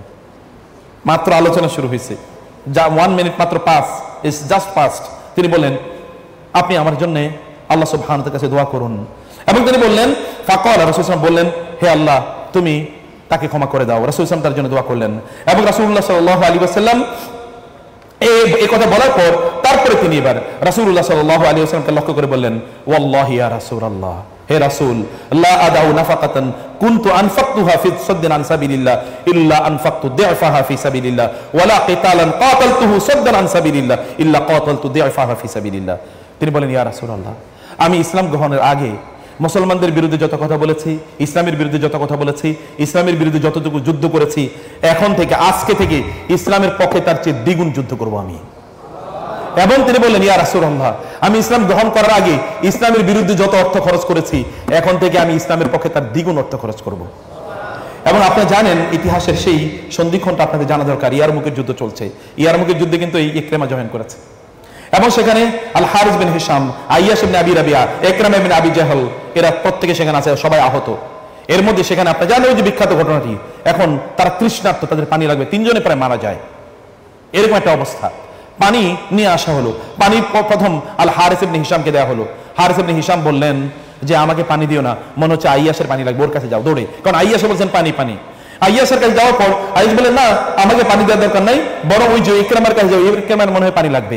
ইকরামার কাছে যখন পানি নিয়ে যাওয়া হয়, তখন ইকরামা বলেন, না না আমার পানি লাগবে না, মনে হয় হারিসের পানি লাগবে, যাও তার কাছে পানি নিয়ে যাও। পানি যিনি দিচ্ছিলেন তিনি যখন হারিসের কাছে ফিরে আসলেন, দেখলেন অলরেডি হারিস মারা গেছে, হারিস মারা গেছে। তিনি যখন এখান থেকে দৌড়ে গেলেন আইয়াসের কাছে, যে আইয়াসকে বাঁচানো যায় কিনা, গিয়ে দেখেন আইয়াসের মধ্যে মারা গেছে। আইয়াস থেকে তিনি ফিরে গেলেন দৌড়ে ইকরামার কাছে, দেখলেন ইকরামা এর মধ্যে মারা গেছে। 3 জনই শাহাদাত বরণ করেছে। এই মানুষটা মাত্র কিছুদিন আগে ইসলাম গ্রহণ করেছিল, তার মধ্যে পরিবর্তন দেখেছেন। 8ম হিজরিতে তিনি ইসলাম গ্রহণ করেছেন। তারপর ইয়ারমুকের যুদ্ধ, ওমর রাদিয়াল্লাহু তাআলার যুগের ঘটনা আপনি দেখেন। তার গোটা জীবন তিনি কাটিয়ে দিয়েছেন যুদ্ধক্ষেত্রে। ওই যে রাসূলের সাথে কমিটমেন্ট করেছেন, ওই কমিটমেন্টকে তিনি শতভাগ তিনি ওই কমিটমেন্টকে বাস্তবায়ন করেছেন। আমি বলেছি যে আপনি যদি এমন কোন মানুষ দেখতে চান যে মানুষ শত্রুদের অন্তরকে, হৃদয়কে এইরকম ভাবে জয় করেছে, winning the hertz of the enemies, আপনি মুহাম্মদ সাল্লাল্লাহু আলাইহি ওয়াসাল্লামের প্যারালাল আর কাউকে কোনোদিন খুঁজে পাবেন না। আমি এখানে অসংখ্য ঘটনা আছে, আমি সেই দিকে আর না গিয়ে আমি কেবলমাত্র বলতে চাই, beyond the shores of Arabia, রাসূল সাল্লাল্লাহু আলাইহি ওয়াসাল্লামের তার দিন কেবলমাত্র আরবের পেনিনসুলার মধ্যে সীমাবদ্ধ থাকে নাই।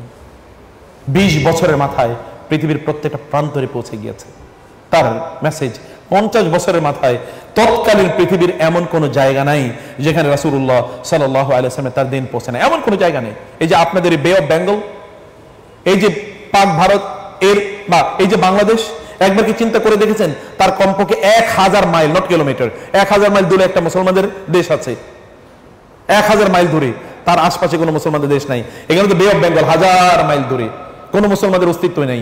ওইদিকে যদি আপনি পূর্বে দেখেন মায়ানমার ইত্যাদি ইত্যাদি, এগুলো সব শো, কোনো মুসলমানদের অস্তিত্ব বহুত দূরে গিয়ে মালয়েশিয়া অথবা ইন্দোনেশিয়া। এই পকেটে ইসলাম কোথেকে আসলো? কে নিয়ে এসেছে ইসলাম?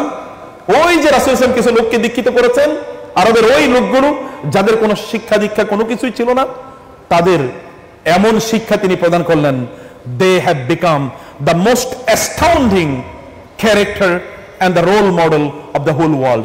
আপনি গোটা পৃথিবী যদি চষে বেড়ান, একটা খালিদ ইবনে ওয়ালিদকে আপনি পাবেন না, একটা ইকরামাকে আল্লাহর কসম পাবেন না। আপনি কেবল বলছি গোটা পৃথিবী চষে বেড়ালে। আর আবু বকর ওমর কথা আমি বাদই দিলাম, আবু বকর ওমর কথা বাদই দিলাম। পড়াশোনা করেছে কোথায় এরা? এদের পড়াশোনার টপিক কি ছিল? এরা কোন বিশ্ববিদ্যালয়ে পড়েছে?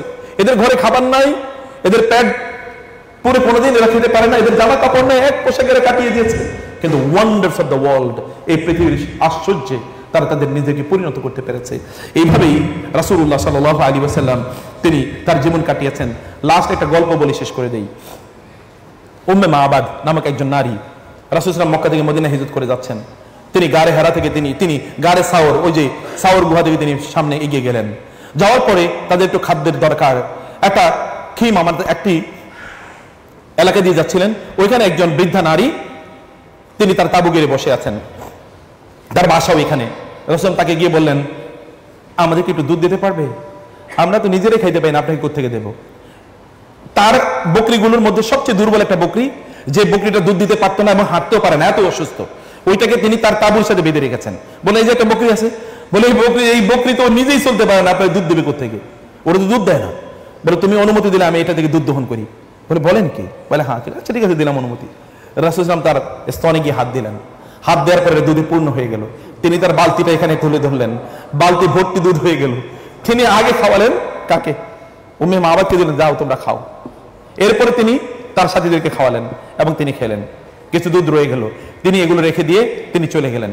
এর মধ্যে উম্মে মাবাদ এর স্বামী আসলেন, এবং আসার পর উম্মে মাবাদ এর স্বামী বললেন, কি ব্যাপার, এই দুধ আসলো কোত্থেকে? এগুলো তো আমাদের বকরি, তো আমি এখনো আনি নাই, তুমি দুধ পেলে কোত্থেকে? তিনি বলেন এক চমৎকার লোক এই দিক দিয়ে যাচ্ছিলেন, এক অসাধারণ লোক।